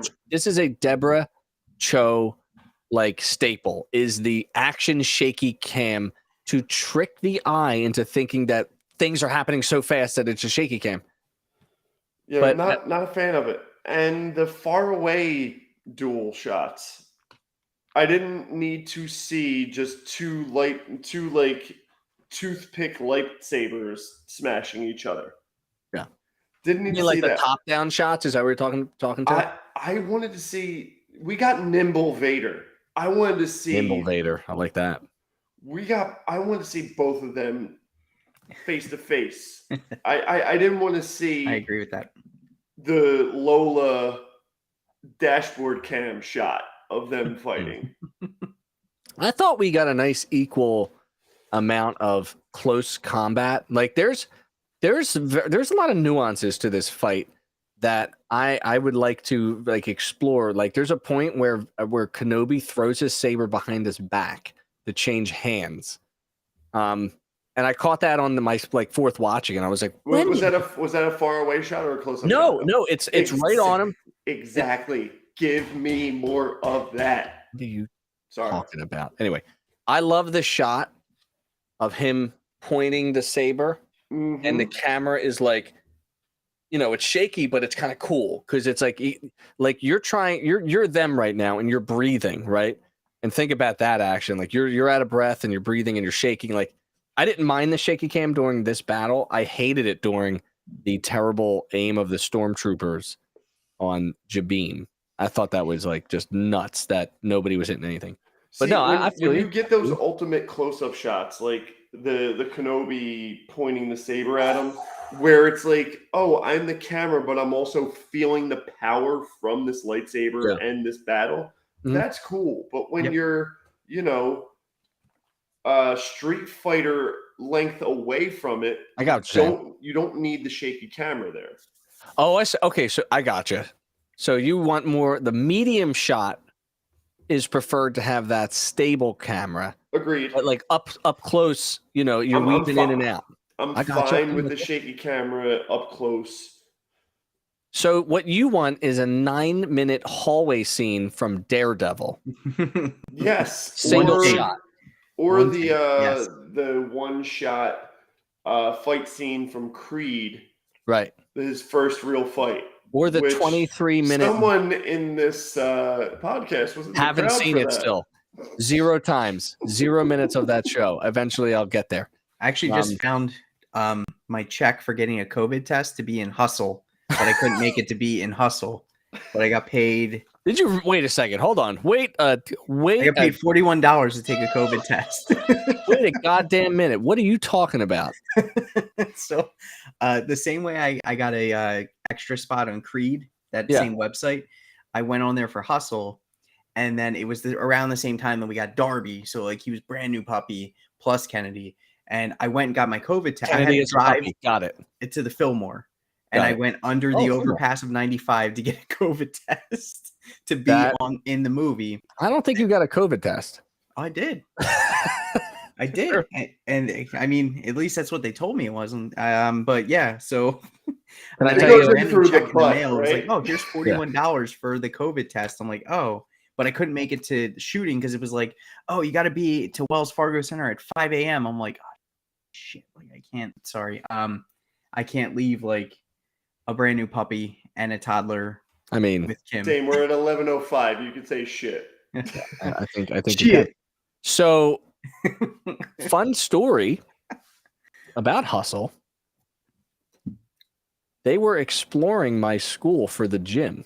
Oh, That's We got producers called our marketing director, and they came out to do some pre-production research, and ultimately didn't go with our gym, but they came back twice. So we were damn close to having full production on scene there in the middle of the school year, which would have been tough. We would have had to shut it down. But because they visited LaSalle too. I think LaSalle, did they go to Lincoln Tech? I think that was so. maybe the big gym or whatever. But anyway, so I haven't seen it just yet, but I only know the behind the scenes stuff, so I was going to be at the Palestra shooting that day as an extra, which I think would have been like, I guess, one of the, I don't know what kind of game it was. The movie was really good. Definitely go see it, especially if it's like the Rocky of basketball. Yeah, I'm gonna Adam Sandler's awesome too. I'm gonna definitely catch a 2-hour movie or what I would like to call one episode of Stranger Things. Anyways, so It's true. Mike, you were having your little grievances before Reva. Do you have any other mores? Any other grievances? I have 2 other random grievances that aren't grievances. Missed opportunities in this episode. Okay. We talked about 2 of them with Qui-Gon, where he probably should have showed up at other points. Fair. Right before the rematch of the century, and probably in the rock pit in the quarry. Yeah. But I understand. After the second watch, I kind of put those grievances aside, where I love the troll part of it. You let your grievances go. I have let my grievances go. There was a huge missed opportunity for full circle. I have the high ground. Oh yeah. When I saw Vader at the top of that crater, I yelled out. The Vader crater. I was like, he's going to say it. He's going to say it, and he didn't say it. And I'm just picturing Vader's I have the high ground mask, because he was messing with him with has Master, the high ground? with Matt, and calling him Matt. It would have been a chef's kiss perfect. That would have been great. I don't know why. Like, there were several times in this series where, back to the I have a bad feeling about this from last episode to this one, it's like, I guess we can't really say we have the high ground. They're going to imply it. This is the same logic of I have a bad feeling about this said by BB-8 in The Last Jedi. Makes no sense. It should have been said out loud. If this is a trope that is part of Star Wars lore, then just use it. Yeah. Use it appropriately. What are we waiting for? But that would have been, I mean, and it would have been even better, right? If you went, okay, I have the high ground PTSD moment, and it's the opposite. Real quick, and then back to live, present action. It would have been great. It would have been great. But they didn't. My last one is a grievous for the entire series. Ooh. The Grand Inquisitor was wasted. They wasted his character for the entire. Yeah. No, he wasn't hammered. He only has one stomach, so the alcohol really gets him going. They wasted the Grand Inquisitor in this series. All right, so I thought Rupert Friend, whatever. I don't know if it's a funny pronunciation. It's a lot of prosthetic makeup for not a lot of scenes. Yep. Yeah, I'd agree with that. Every scene he's in, he kills it. Mm-hmm. I think he does a great job as the Inquisitor. Speaking of trolling, Rupert. Hello there, third sister. Oh, I love that. Oh. What if that was the hello there, and Kenobi never said it? Oh, hello there, third sister. That's incredible. But I think they wasted him in this series. All right, so I've got two trains of thoughts on that. One is I watched Rebels, and one is this is the first time I'm watching Kenobi. As a Kenobi watcher, you took a big baddie out of the way so they wouldn't conflict with the big baddie who was there, Vader. I mean, but Vader, you also have another big baddie in Reva. Is she a big baddie? She was. All she's right. a big softie now. Okay, so even so you can't have three enemies in a show. It would get convoluted. So they used a method to get rid of them without like overwhelming. But as a Rebels person, I don't care that he's not used because I know he's prominently used in Rebels. But they also completely threw away the other Inquisitors. Who I have no idea what happened to them. Why even have them? We just need a small scene of we're dispatching you to these planets. Like they were prominent in 2.5 episodes. Right. But I guess maybe let's think about this. When Reva was made, okay, so one thing I forgot to mention last episode is when Reva is made Grand Inquisitor, there's a changing of Grand Inquisitor, right? So on Wikipedia, there's a timeline, and it's like from this BBY to this BBY, it's Rupert, and then 9 BBY to 9 BBY, it's Reva, and then from 9 BBY to when the Grand Inquisitor eventually gets offed. So they actually inserted Reva into right between as her time of Grand Inquisitor, which is so funny to me. But maybe Reva, what if we had it during like when she's named Grand Inquisitor and like she should have had a scene where she walked into the meeting, the conference room, and sent them off. We'll handle it from here. You go here, you go there.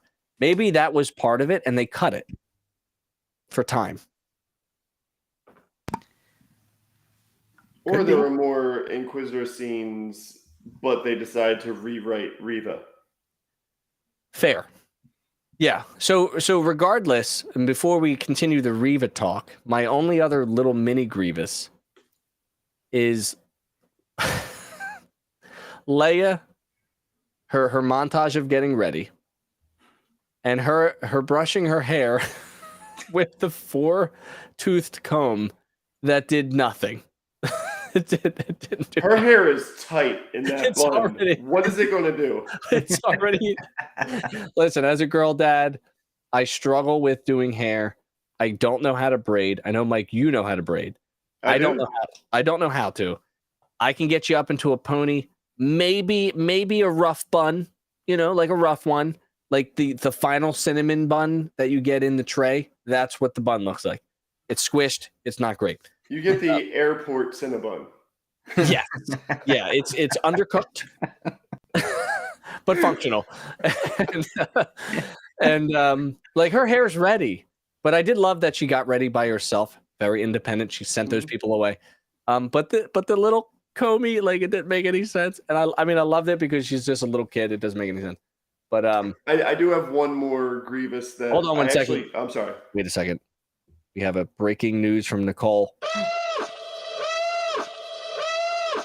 They need to hire us as writers. You're 100% right. I think you're 100% right. We would never agree on any storyline.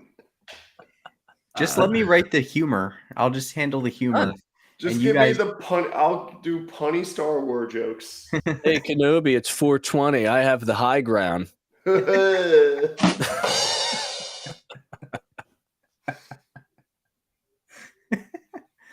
Broad and Patterson is coming out on fire right now. All right. My Rivas is I just felt like the whole thing was awkward. Yeah. From start to finish. It felt like a rewrite. It didn't feel like that. Was this the best they could come up with to close out the finale? Like, they knew what they want. Like, so they started with, well, obviously Vader and Kenobi are going to battle. That's draft one. We've got it on the board. But how are we going to fill out this episode? Oh, we would like to tie in Luke. Oh, we would like to tie in this. Oh, we would like to tie in this. But this is only like a 28-minute episode. We need something more. What if somebody went after Luke? I don't think we needed that at all. Like, I just don't think. I would have actually preferred, like, what a 40-minute episode that was tight. I would have almost loved to see Kenobi get away. Imperial Star Destroyer gets away, but the Grand Inquisitor goes after the insurgents. Yeah, And they there's like a completely chase. cut the path off. Right, and there's a chase scene, and it ends with the hyperdrive getting fixed and they get away. But there's drama over there, and that would have cut in between, like, space chase, Right. lightsaber battle. And Reva's nowhere to be found because she's actually dead from the last episode, or not. Like, I don't care that she's alive. That's no problem with me. I just feel like the entire episode was not the entire episode, but like like I said, my overall impressions, epic conclusion that was just held back. I sighed and I huffed and I puffed every single time the scenes were on. Now, we did get pretty awesome Owen and Beru action out of it. Yeah. So that's really great. You mean And I don't Owen think and Bad Bitch. Owen, Beru, aka Bad Bitch. That's right. AKA Boss Bitch. Correct. I really love that. I love the idea that she had hidden guns, right? We knew this day was coming. No, she knew this day was out. coming. Owen had not a clue of what was going on. My man's just trying to get his moisture vaporators talking to the binary construct of the droid network. And Beru's stashing snub shotgun laser guns. He's got to get Beru's moisture vaporators going. She was what? OnlyFans going early. She was like Danny. I can't think of his name in Pineapple Express, where they go him and Seth. Shotgun. Yeah, he's like Thug Life. He's got like all these. I just love how Beru aggressively threw the gun at him, and he was like, "What the hell is this?" And then they camped out. No, I really did think like the Beru and Owen scene was a home run. Yeah, agreed. I think they were trying to write that in. Like we need to give some Owen and Beru action. Did you see that it was his birthday? That actor, I always forget the names. Every time I get into Joel Edgerton. Yes. And like he wrote this big long thing of just how grateful he was to be in the galaxy, right? And 22 years, you know what I mean? He was just a kid when he was cast into this role, and then they brought him back, and they're doing it. I mean, I'm grateful for the connections that the actors are willing to do, because actors are like, nah, I did that wrong. I don't want to do that anymore. And like I'm grateful for that, but I don't understand the Reva stuff. I don't get it. I don't think it's a thread that is worth exploring. And now like I have to turn towards the haters who obviously think that this is a KK powerful woman agenda. And like I'm leaning towards they're probably right. In terms of like characters and whatever. But I just think it was poorly written from start to finish for the character. I actually like her character arc from previous youngling revenge plot against Vader is crazy to think about. If she died, never would have thought about that in 100 years, thinking every youngling was slaughtered, of course. But then they sort of like they what do they call it? A muffed punt. Yep. Yeah. Game's on the line. All you had to do is catch the ball and kneel it.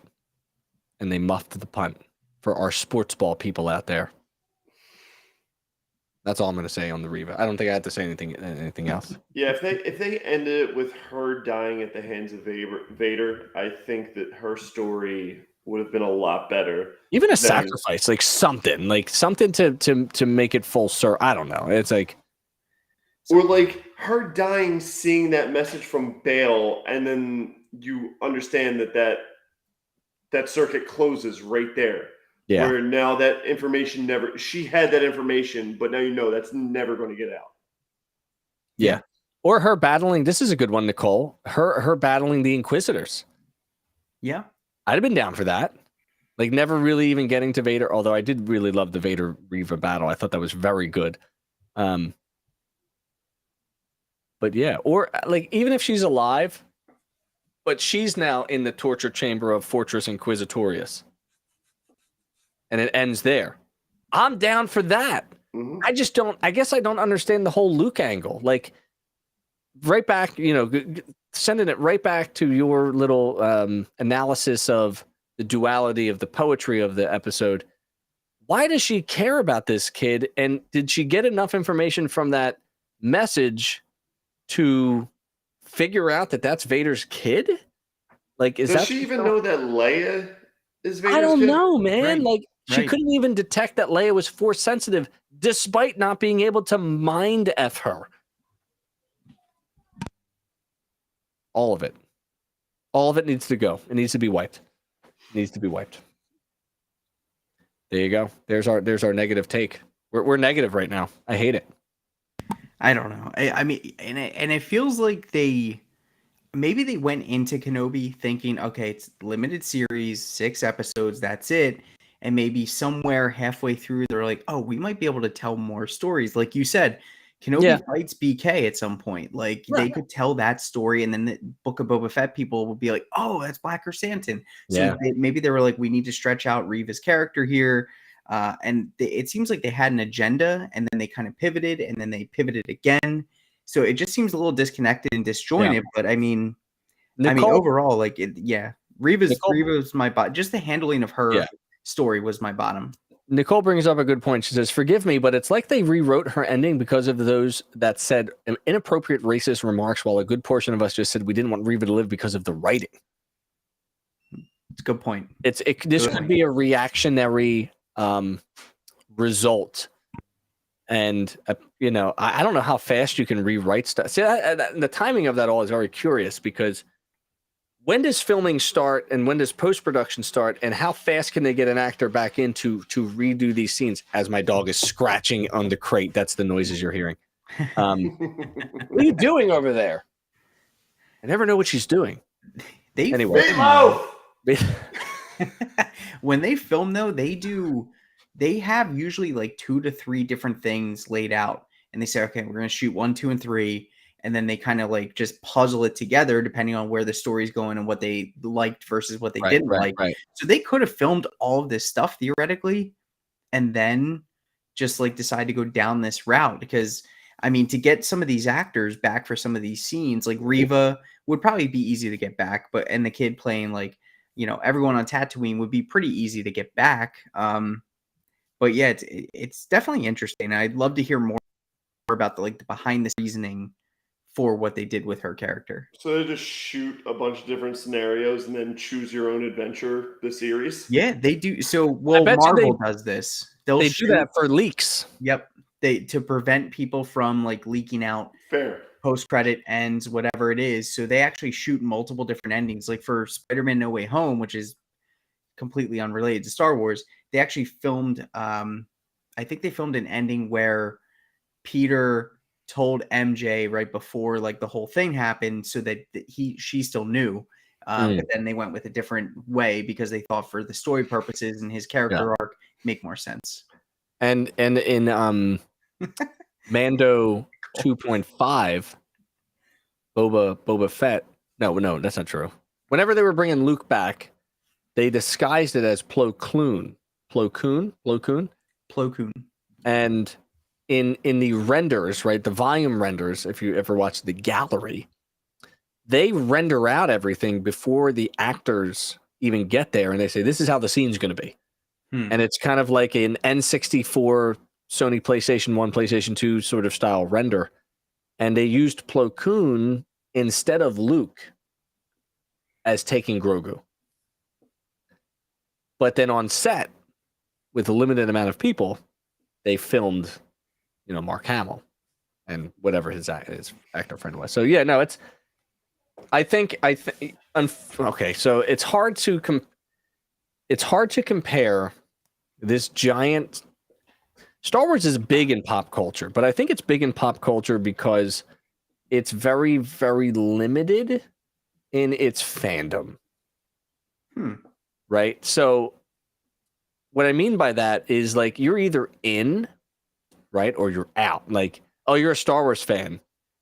And you're like, yeah, I can rattle off all these facts. And then you get, a wedgie from the bullies. But now Star Wars is more mainstream. And they're attempting to bring it to a lot of different audiences, and it's not exactly gelling with our original ideas of what this is.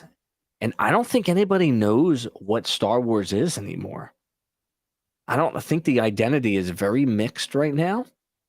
I think they're trying to experiment with it on the fly, and if Mike knows this, lesson planning on the fly only works for so long.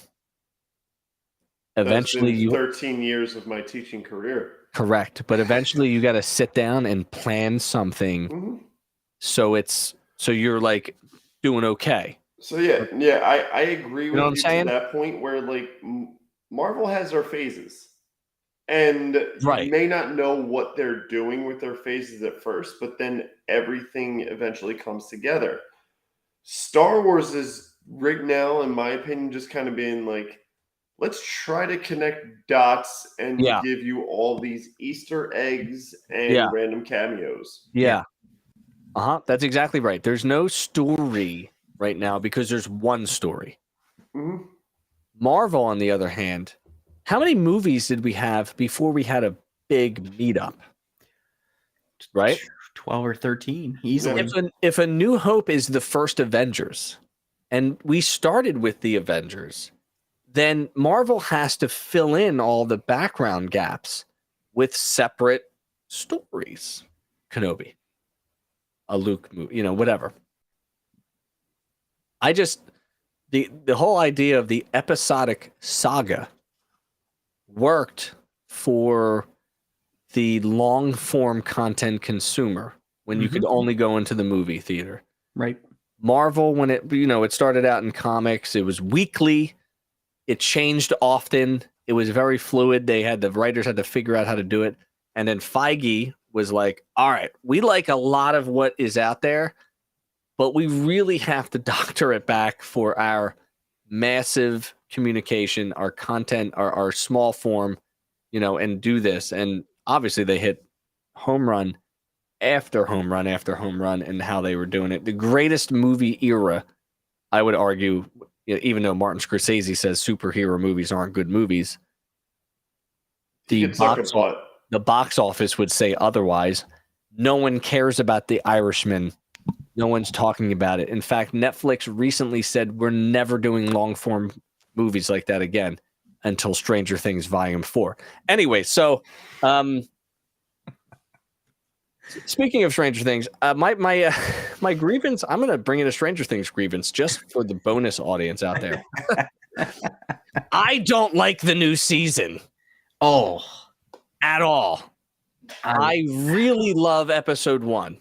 Why don't you go on into the Upside Down then and talk about it? I will right now. Well, dude, we should definitely have you for the different POV. 100%, man. So to promo sunshines and rainbows. To promo this moving forward, I will be guest starring on Damien's podcast about my perspective of Stranger Things, and I want them to convince me that this season is good, because for me, and remember, I haven't seen Volume 2 just yet. I literally just got caught up.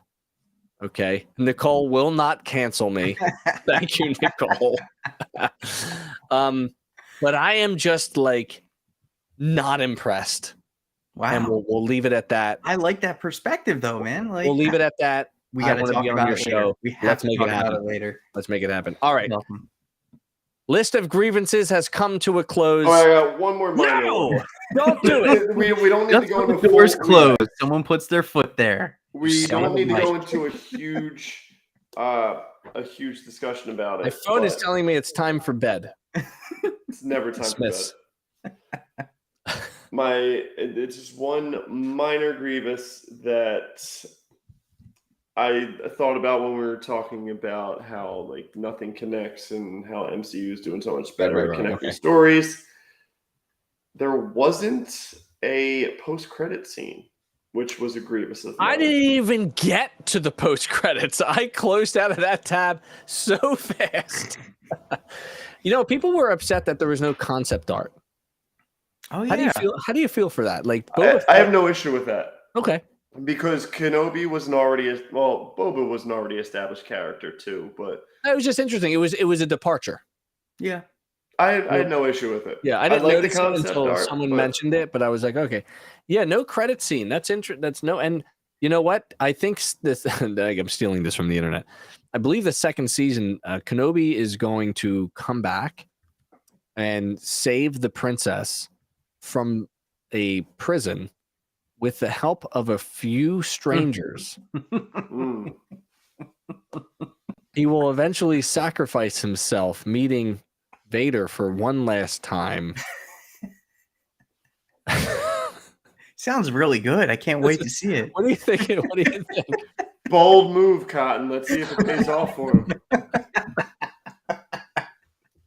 Good point, Nicole. I know end credit scenes are definitely associated with Marvel, except they're super successful. Yeah. And I would Hold love to Mando see. had one. No, so Mando is a totally different. Mando's going into the. I'm so Mando mad. 2 had one. Hold on. I just think they didn't know Did Boba have one? it was limited. So like Boba Boba was had one with Boba Cobb, was right? an end credit scene. Cobb Vanth. Cobb No, I Vanth mean, was an end what credit did? scene. Oh yeah, see, But that wasn't the finale credit scene though. yeah, boss.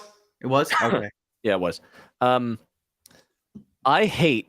I'm going to use the word hate since we're in a list of grievances. I hate that they Star Wars Story Group gatekept. What? Gatekept. That's what I was going for. They gatekept them. Gatekept.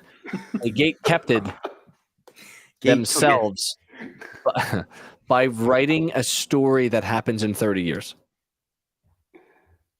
They literally put themselves in a corner by telling a story that happens 30 years from now. And now they have to friggin' figure it all out. Because like Mando right now is wonderfully not involved in the episodic adventures, right? Mm-hmm. But eventually it has to get there.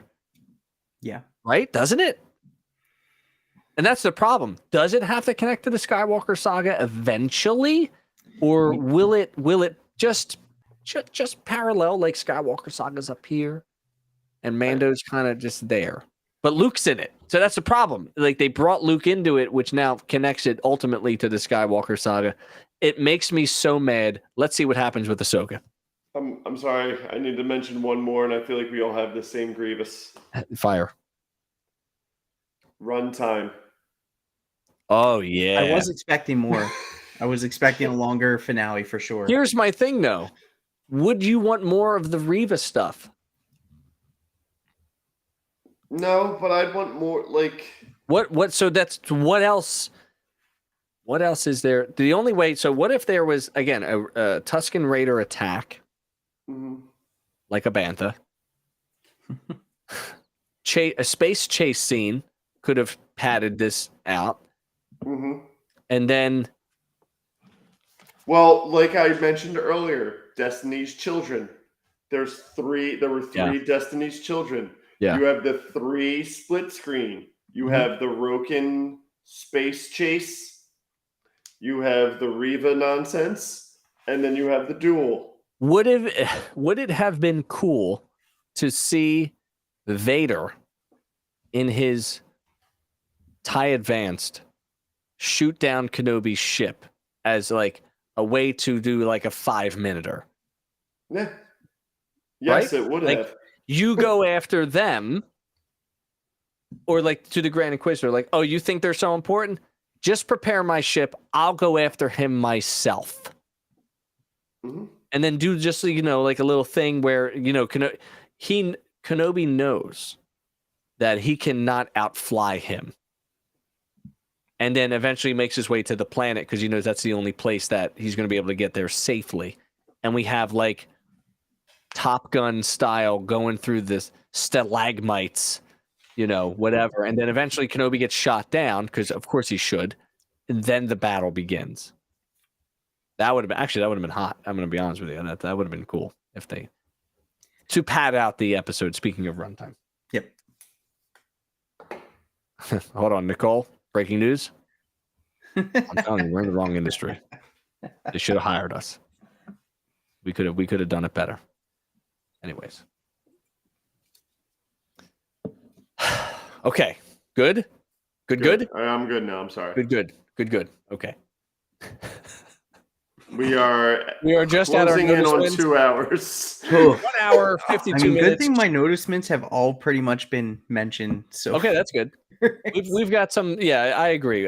We have been we've been scaffolding our noticement's top threes and grievances together. But don't worry, we're gonna follow through. Here we go. Teacher terms. Constructivism. Time for the noticements.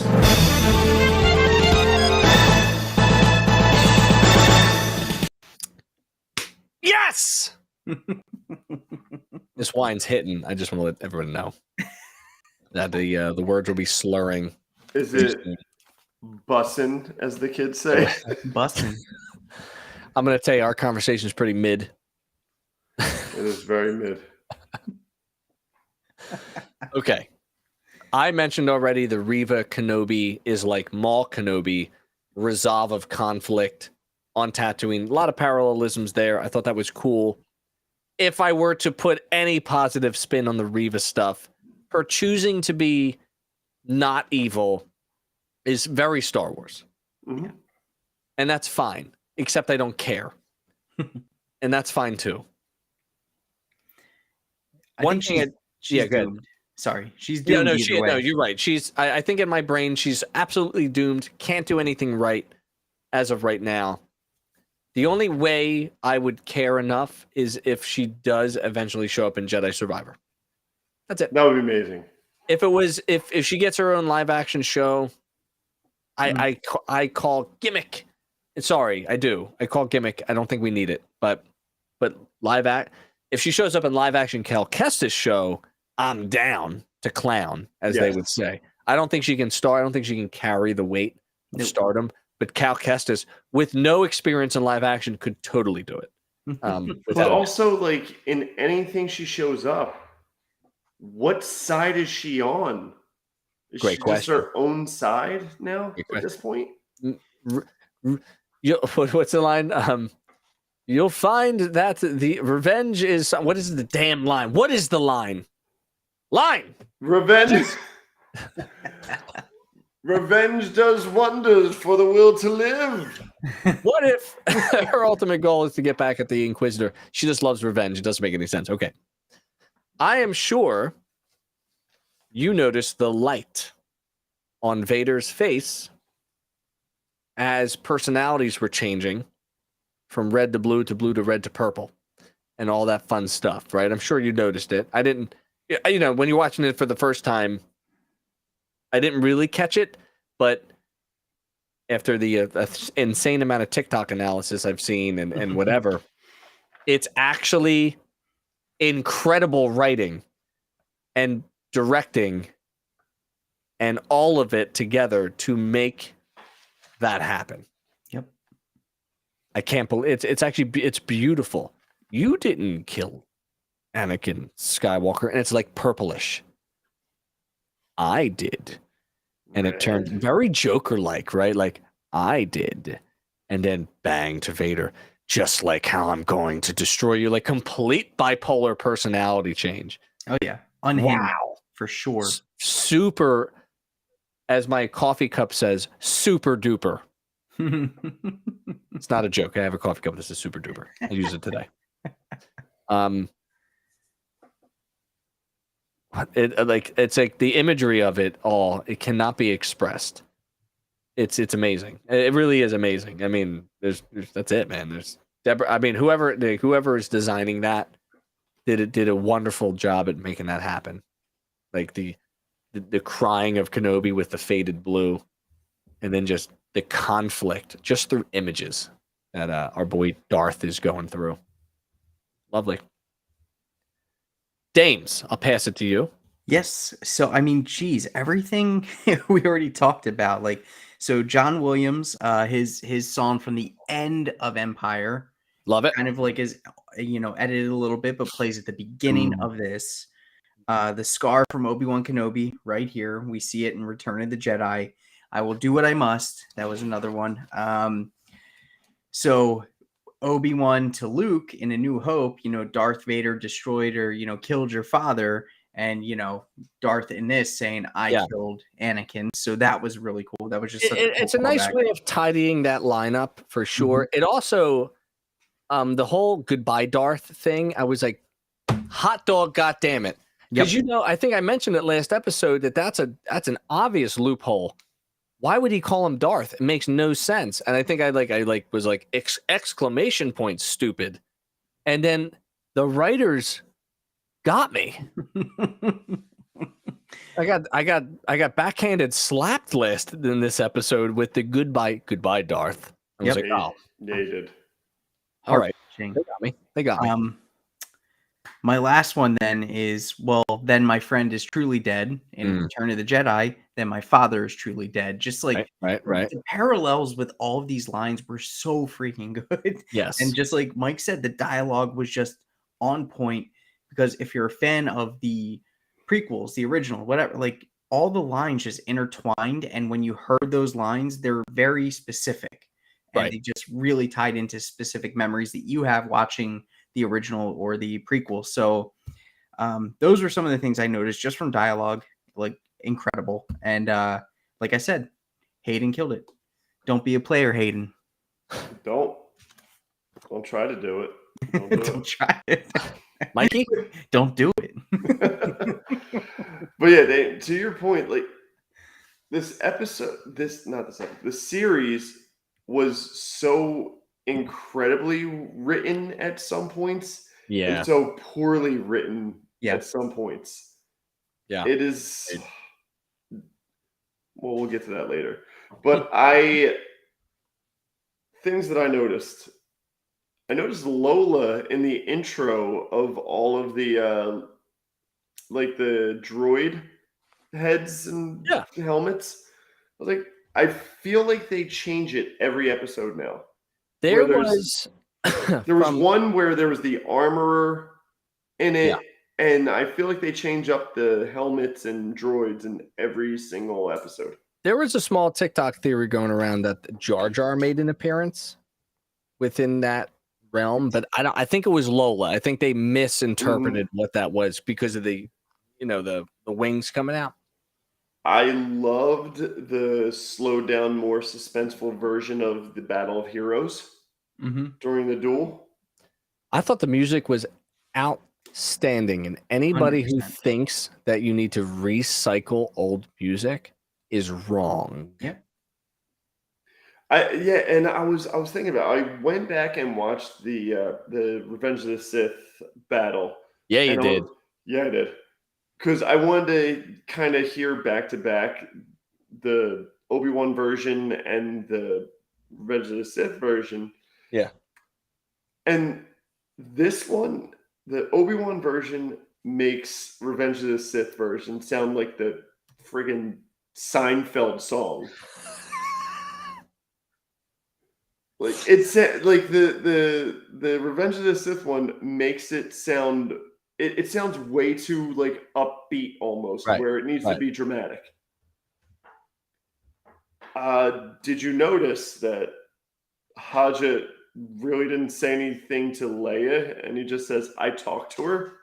So okay, hold on, time out. I want that deleted scene. So Damien had to step away just for a moment, but Haja almost made my bottoms again because everything he says is so annoying. But then Kenobi was like, no matter what you say, I trust you. Even if you're a lying thief. I thought I did like that scene. I thought that was such a cool opposite to him basically calling him a scumbag in episode 2. I said it earlier, a lot of characters, and I forgot about Haja, I'm going to be honest with you. A lot of characters had a concluding arc in this episode, even Haja. And again, I don't like the whole babysitting part of it, and Haja was a low point for me last episode just because of all what happened. But I just thought that was really cool for Haja to have a Jedi, a legendary Jedi, tell him that he trusts him. Yeah, like that's like it. You know, as a teacher, you have these moments in the classroom where you go, "I've reached that kid." You know, like it's stupid, but like I don't know, you know, like to get like a little note, or they do these things at school called like certificate of appreciation. Yeah, I don't know who really runs them, but like they'll just show up on the desk and with the kid's name signed to it, and you go like, "Wow," you know, like that was a wow moment for me, and I think Haja had his wow moment. Yeah, with Kenobi, you know, kind of turns the foot, maybe goes on with Broken, and kind of becomes a part of the resistance, all that good stuff. But to go back to music for a moment, I hate to make this comparison, but if you listen back to when Reva first shows up on screen, I think it's Palpatine's theme. Ooh, I think. You have to go back and watch it, but it's this whiny violin.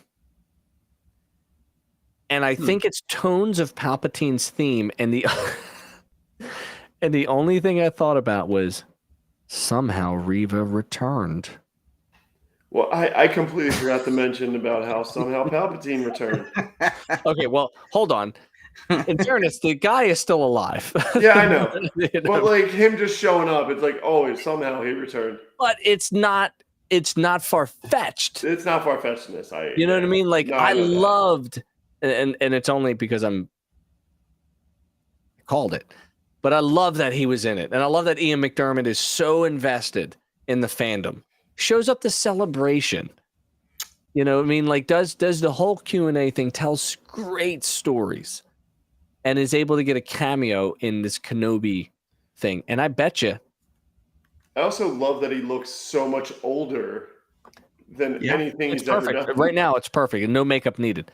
No, he looks older now than he did in like the Rise of Skywalker. Oh yeah, agreed. He looked pretty good in Rise of Skywalker. He's aged well. So it's all the prosthetics and makeup stuff. Like I met him at Celebration 2019, and like. Wait a second. You went to Celebration in 2019? Yeah, in Chicago. I didn't know that. Did I know that? I don't know if we knew each other back then because that was when they announced Mandalorian. But I got my picture with him and everything. Like he was. I love that. Hold on, let me see if I can find something here. Yeah. This is not beneficial for the audio medium, but here you go. Hold on 1 second. You stay right there. We're gonna bring you up. There we go. Oh, you're in full Jedi garb. Dude. I told myself, I said, I'm going to one celebration probably. And if I'm going all out. Like I'm gonna dress up. I'm gonna get a picture with like one of the big actors, not like just a side character person. Yeah. So how long did you wait in that line? Not long, man. I bought my it was probably like a 30-minute wait, 40-minute wait. I got there. I was like camping out right before they were like, okay, you guys can go in. Like they moved the velvet rope and stuff. But it was awesome. And like as I'm there for the picture, like he leans in and he just goes, Jedi. And I was like, oh no, how am I supposed to smile right now? Oh my God. You're just like. Yeah, there was big time boner. Nicole, awesome. we all live in the Philadelphia area. And I believe Dame's traveled out to Chicago. We talked about Chicago for was next year. Yes. I think we're going to plan on doing it. So we're looking forward to meeting everybody and just getting into trouble. I want to get into trouble. It was a blast, man. Chicago is such a fun town. Last time I was in Chicago, I got in a lot of trouble. I got an entire bar to sing the Fresh Prince of Bel-Air theme song with me. I went out to see You're from Philly, bro. That's the most Philly thing you can do in Chicago ever. While I was doing the Humpty Dance karaoke. I wish I knew what that meant, but Damien seems to like it a lot, so I'm going to allow it. Did you have a shot of Malort? No, I was drinking apparently fish bowls. Somebody just fish bowls. That's a danger.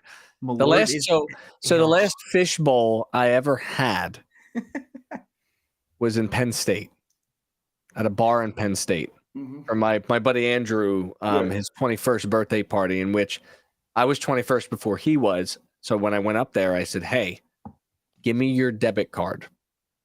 Why? Trust me, you're gonna want to buy drinks for people, and you can't afford that tonight. Because you're 21, it was just one of those the wisdomy things that one would say. Like the last time I heard a wisdom thing, it said, "What took you so long?" Anyway, so can I go back to music just for a minute? Yeah. Yes. Yeah. Sorry. So outside of the Palpatine theme, possibly check it out. This space chase had a very iconic musical theme behind it, and I put down, is this from Shadows of the Empire? It's not quite asteroid music. It's not quite asteroid music from Empire Strikes Back, but I think it's from a game. Once again, just like I can't play it on stream. The last time I played stuff on stream, we got shut down for 8 minutes. But wait a second, Nicole. Wait a second. Don't lie. Across the Stars with Leia and Kenobi. I'll have to play that back. I didn't catch that, but now I want to. Yeah, I believe it's Shadows of the Empire music. Boo doo doo doo doo doo doo doo. I think that's the song. Very interesting. All right. Another noticement that I had as I scroll down. I don't know why my page looks like this. Because of the red wine that's staying close to you. Red wine. We mentioned this earlier, I think, but I would just want to reiterate, mainly because I don't remember what we talked about.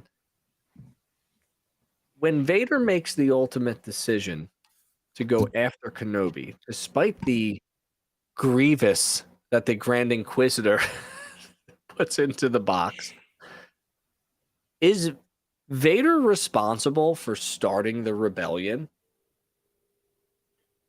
as much as Kenobi is responsible for not killing Vader?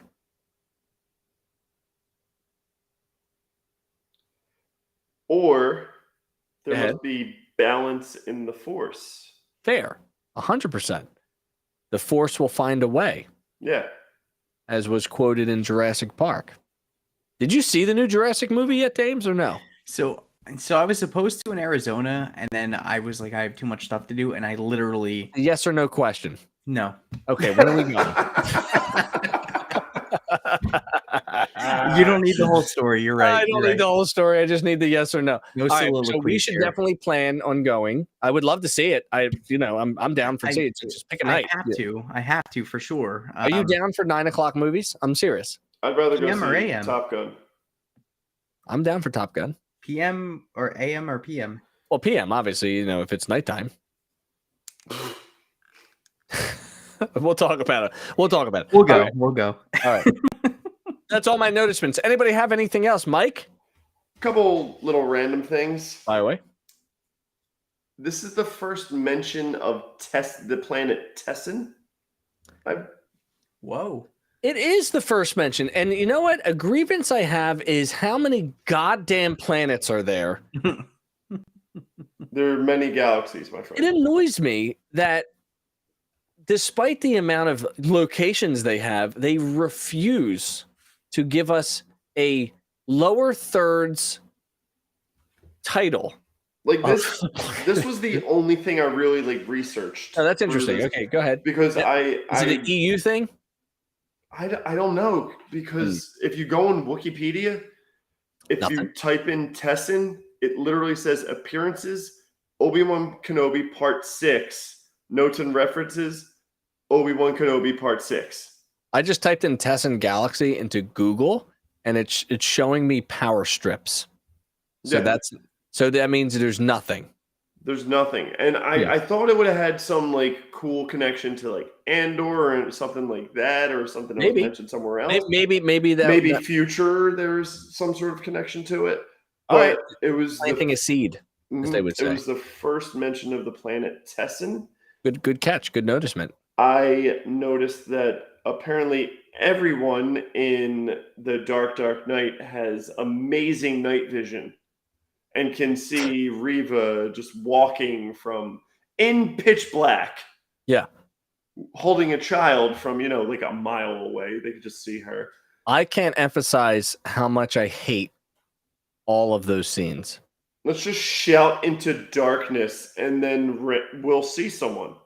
I promise you, and I told this to Damien pre-wine, that I will be recutting the final episode just to have Vader and Kenobi battling. That's it. It may be do a split screen cut of all of the Reva scenes and all of the battle scenes. That's a project. I'm writing it down. I'm sorry to give you homework. Sean during is summer the most vacation. capable person of doing it, so probably It will be done. It will be done, my lord. Make it so, right? As they say in Star Wars. Yes. It will be done, my lord. At Star Trek, guys. Oh, sorry. And one Captain last noticement. I don't know why, but they didn't put Liam Neeson's name in the credits. I saw. Really? I also, for whatever reason, was on zoning into the credits and was like, Wow. I can't, like, a special appearance by Liam Neeson, and I'm watching and I'm watching and I'm watching, and like I leaned and I went, they skipped him. Yep. What in the hell is that? So, well, did they?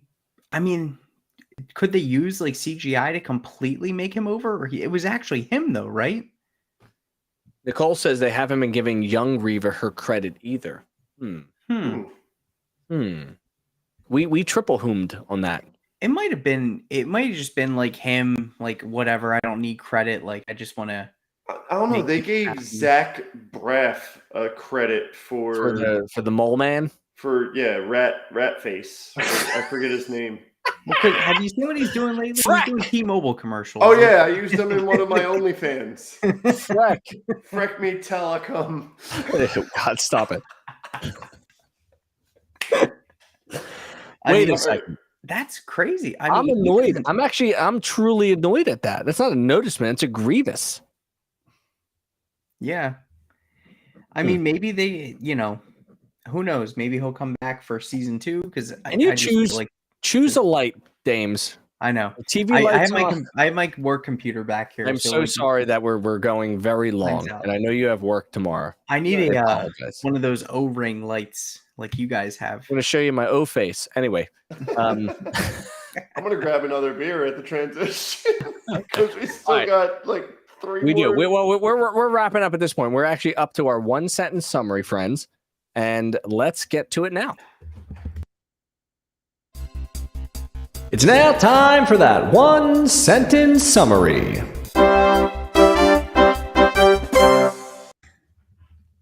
Well done. Thank you. Really, really well done. Flying fish, salt and sea. Oh, delicious. Ooh. I just want to give a big shout out to Nicole. Nicole, you have stayed with this show beyond the expected time frame right now. And I just want to say I appreciate you. Thank you. And Nicole, I think you were the only one in the chat that gave me a happy birthday after Also true. After Sean forgot about it. So I appreciate you, Nicole. Shit. Shit. Sounds better, All right, live. man. I can't believe you would bring up my mistakes like that. Why wouldn't I? All right. like I teased earlier in Red 5, I do have a song. Okay. So I know, Dames, you were working on yours. I'm good. So we're going to start with you because you were least prepared. Yes. Okay. Because I didn't know. It was so dramatic. And I usually try and go funny, but it said ObiWan finally confronts his demons only to find his friend is dead and comes to terms with his true purpose in life. I like it. Concise, contrite, lovely. You went the Sean route on this. You know what? I think I sucked your creativity out of you because my one sentence summary required rehearsal and pulling an instrumental version of the song. Ooh. Oh, you went. So this is a finale show, right? So I went all in. Love it. It's not just one sentence. That's the spoiler. That's fine. That's Okay. fine. Mike, go ahead. So I had a couple rattle around in my head, and then in the rewatch, as I was writing down my notes for tonight's episode, this just popped into my head when I made a gross joke to my wife. It's not a gross joke. Why you going wait to the end of the season to give us that cameo?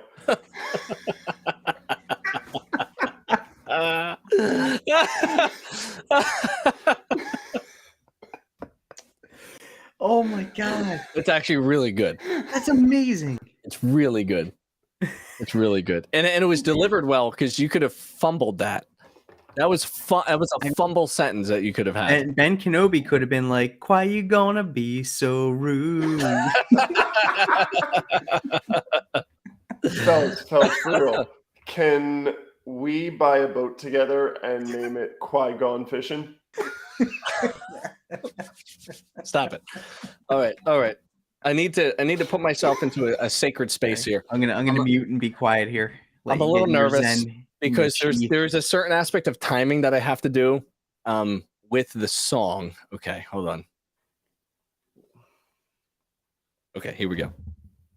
Blessings on all of your souls. Let me get through it. My voice will crack. Here we go.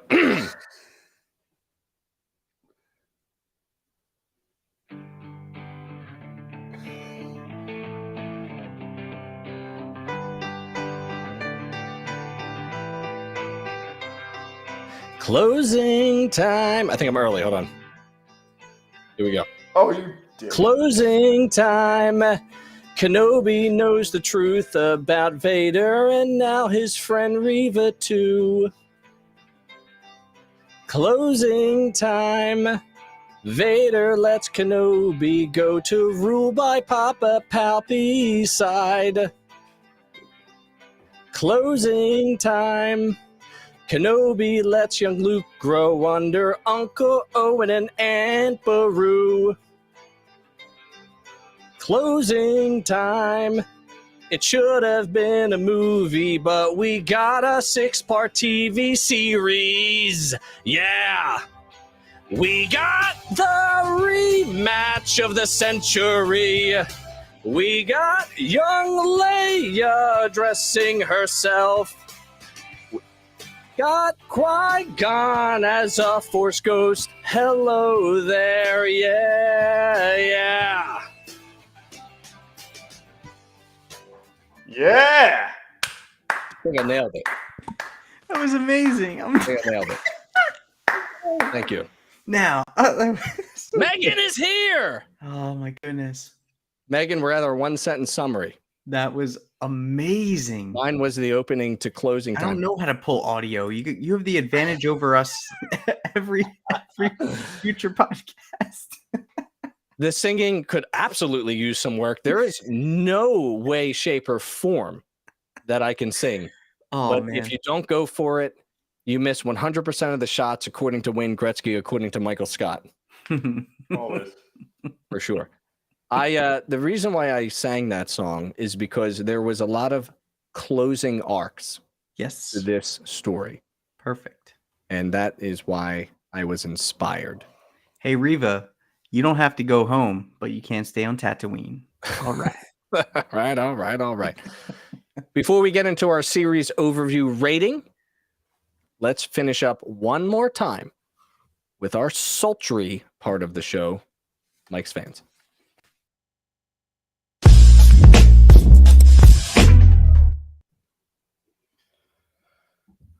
So tonight,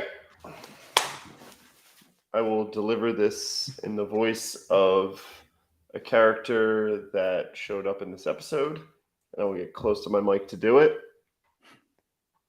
Sexecute Order 69. Yeah.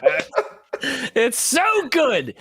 That is so good. It is actually mild, but also punny. Sexecute Order 69 is so good. Oh my gosh. Dude, you just need to start signing up with all these usernames, and then when people want them, just like make them pay you for them. And I almost got really gross. Paint something that looks like a lightsaber. Okay. Paint something on my body to make it look like a lightsaber. Gross. Oh, your forearm. Megan, we My mentioned nipples. we mentioned earlier we are planning on a ScarifCon visit the following summer. We have too many conflicts coming up in July. I am away on vacation, unfortunately. Well, fortunately for my family, but unfortunately for ScarifCon, as they would say. So Same we'll, here. Maybe check it out. I will unfortunately for reprise you. my closing time at ScarifCon 2023 for the masses. I don't care. I have no shame other than entertainment value. Don't boo me. Don't boo me. That looks like a droid's name. B B B B B B B B. Whoa. It also looks like boy.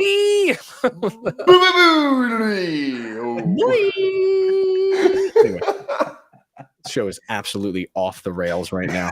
We're coming on 2.5 hours. I mean, man, we're into Wednesday at this point right We now. are for very recording. close to 12.5% of a day just discussing one episode. It's worth it though. It's worth it. Now we're adding a little bit of a side piece. The series as a whole, 6 episodes, roughly 4 hours, 4.5. What is it? Like 4.5 hours, something like that. Out of a rating of 10,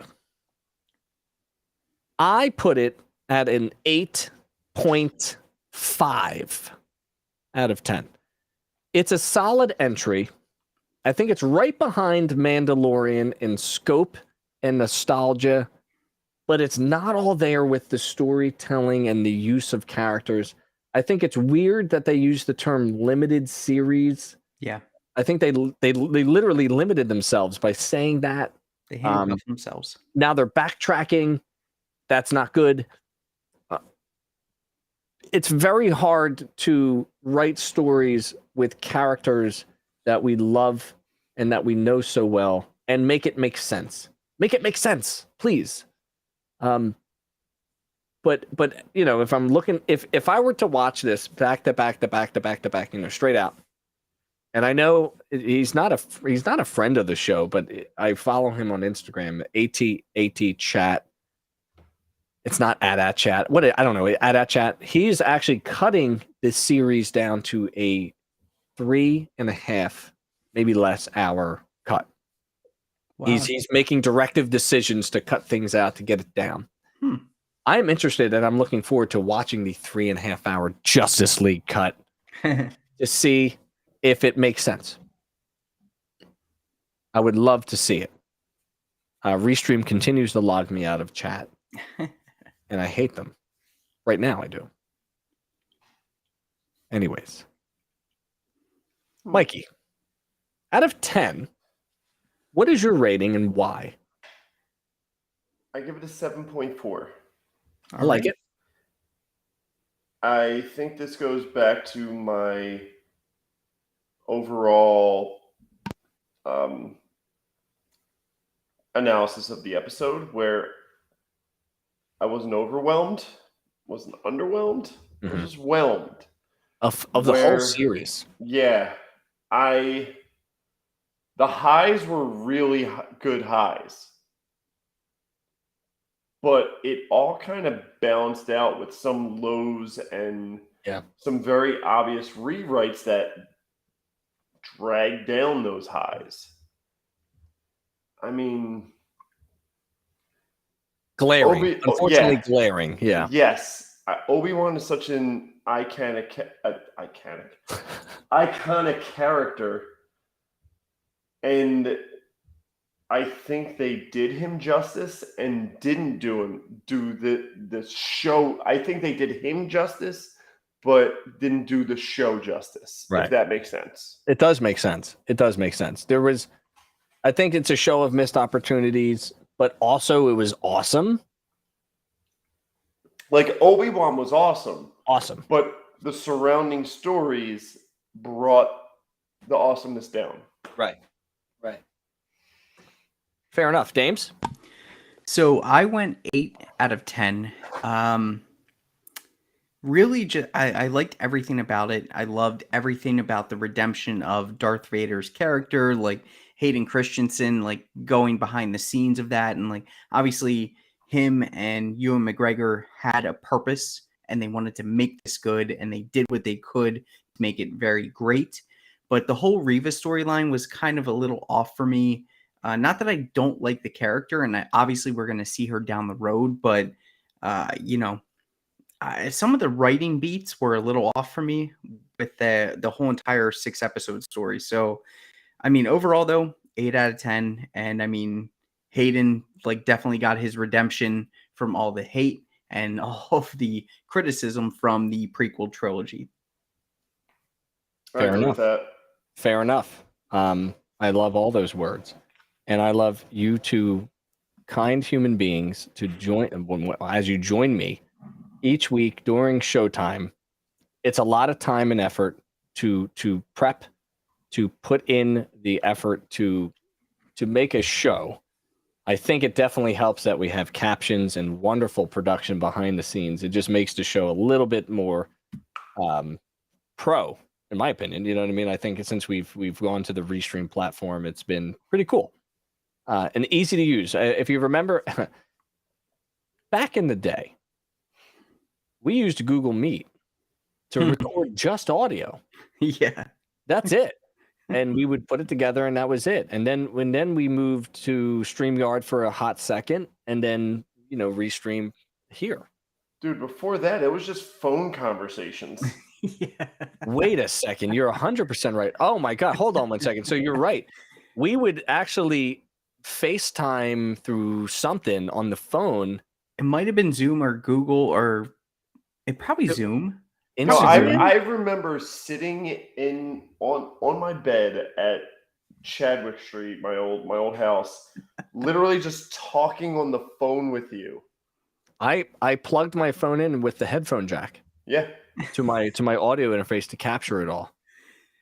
Dude, I don't know what we did. I would be in my kitchen though, because I was in an apartment.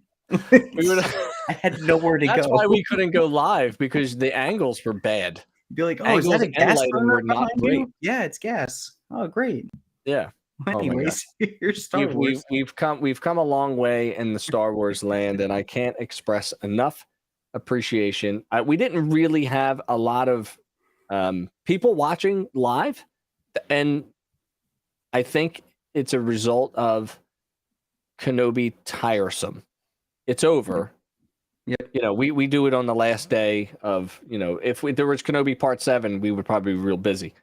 But Nicole, Megan's out, and Ro was in here for a hot second. Luna Girl was in here for a hot second. We had a little bit compete with Red 5 and WSTR, and they were doing a show on the 25th anniversary of like Harry Potter or something like that, which actually sounds interesting. A lot of these shows are exploring different avenues. We're clearly just exclusively Star Wars. So when Star Wars is dead, we're kind of dead. But we've definitely come a long way in what we're doing, and we're going to continue it. Well, I hope we continue it, and I can't wait to guest star on Into the Upside Down so I can talk major shit on Stranger Things 4. I can't wait. I'm gonna bring so much heat, and all I want you to do be great. is prove me wrong. Guess what? I have no details. I have no defense. I just have what I think, and that's what you have to go up against. You got to go up against the commoner, the 5th grade level commoner. Good luck. Good luck. But I'm gonna be argumentative just because. It's gonna be a blast, man. I can't wait because, like, honestly, we don't have anybody. There goes my computer again. We don't have anybody that like has that perspective of Stranger Things. I don't like it. I didn't like it. So that's fresh. I want to listen. I want to like everything, but I just found myself falling short of excitement, and maybe it was because of the way they presented their information, and we'll talk about that as a little tease. Into the Upside Down, Casa de Dupree on the backside. Michael, you're the best. Love you. Love you. I have an idea for a show that we might be able to bring to the Red 5 network if you would want to. We'll explore it. I'm not going to give anything away. I don't want to give anything away. We tease it out. Just a little tickle. Also, I want to get into the Red 5 Tavern. If you could talk to the bouncer, I would really like to do that. We can make that happen. After watching so much Stranger Things, and I D&D'd once in my life. Okay. That was at one time, one session, and wasn't. You drunk and drove? You idiot! What? No. I Dungeons and Dragons. Totally different, guys. Come on. I still got pulled over, and the cop was like, "Well, here's a ticket for being a nerd." So roll this die. See what happens. Could you imagine? Definitely want to get in on the Red 5 Tavern. That sounds like a blast. So there is, we have a Discord for Red 5. If you don't know what Discord is, it's kind of like an AIM chat room. Yeah, but for adults. And we started a D&D channel, and I'll invite you to that, Dames, and you can kind of pop in and see. Because I apparently have to develop characters, and this takes time. So I went on a website on Sunday and developed my character. Did you really? That's awesome. Tim was like, I'm going to the grocery store, and I'm like, all right, I've been watching enough of this stuff right now that I'm just ready to go. Yeah. My character, like if I was going with like a dragon type character, and I know there's like dragon types out there, I've been thinking about this all day because this has been very fast moving. Like, oh my god, you are such nerds. Let me go build my Lego. One of the powers that I was thinking about was it's a support power, but it's called tipping the scales. Get it, dragons? Tipping the scales. And what it does is it adds onto your previous attack dice roll. So say you needed an 11 and you only shot a 9. Whatever my dice roll is adds on to your 9. I'm always shooting a 9. Something like that. So I was thinking about how to make that all happen, but I just don't understand like how to I would have to dive in and make it all happen. So yeah. Good segue. Red 5 Tavern is new. It's D&D campaigns. We're going to try to do it over Discord. We're going to see how it works. Brad's very passionate about it over at Scarif Scuttlebutt. But another thing that we're passionate about is the Red 5 Network gaming channel. Here's a little promo.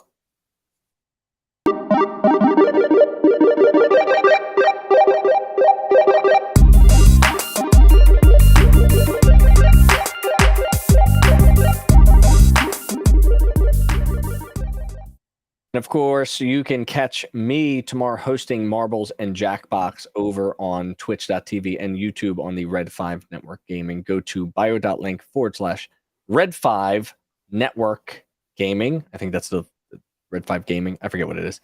But if you go to Red 5 Gaming on the Twitter, you'll be able to get the bio in the link. The link in the bio. Oh my God, I'm reversing things. Is it late? Anyways, final thoughts on Kenobi. Dame. Thankful. Agreed. Mike? Random prediction. I think Roken shows up in Andor. Love it. Love it, love it, love it. And for me, I'm satisfied with how they handled things, and I'm looking forward to the next stories. I'm more looking forward to Andor than I was before Kenobi, and I think that's saying a lot if they make some good connections. Nicole, thank you. Megan, thank you for joining us tonight. I appreciate you. And for one final time, we play out our intro finale. It's been real, everybody. We'll catch you on the next live cast. Maybe it'll be solo. Maybe it'll be something else. We'll see. This is Extra Star Wars. Sean, Damian, and Mike talking Kenobi. We have spoken crew. We'll see you around Andor time later.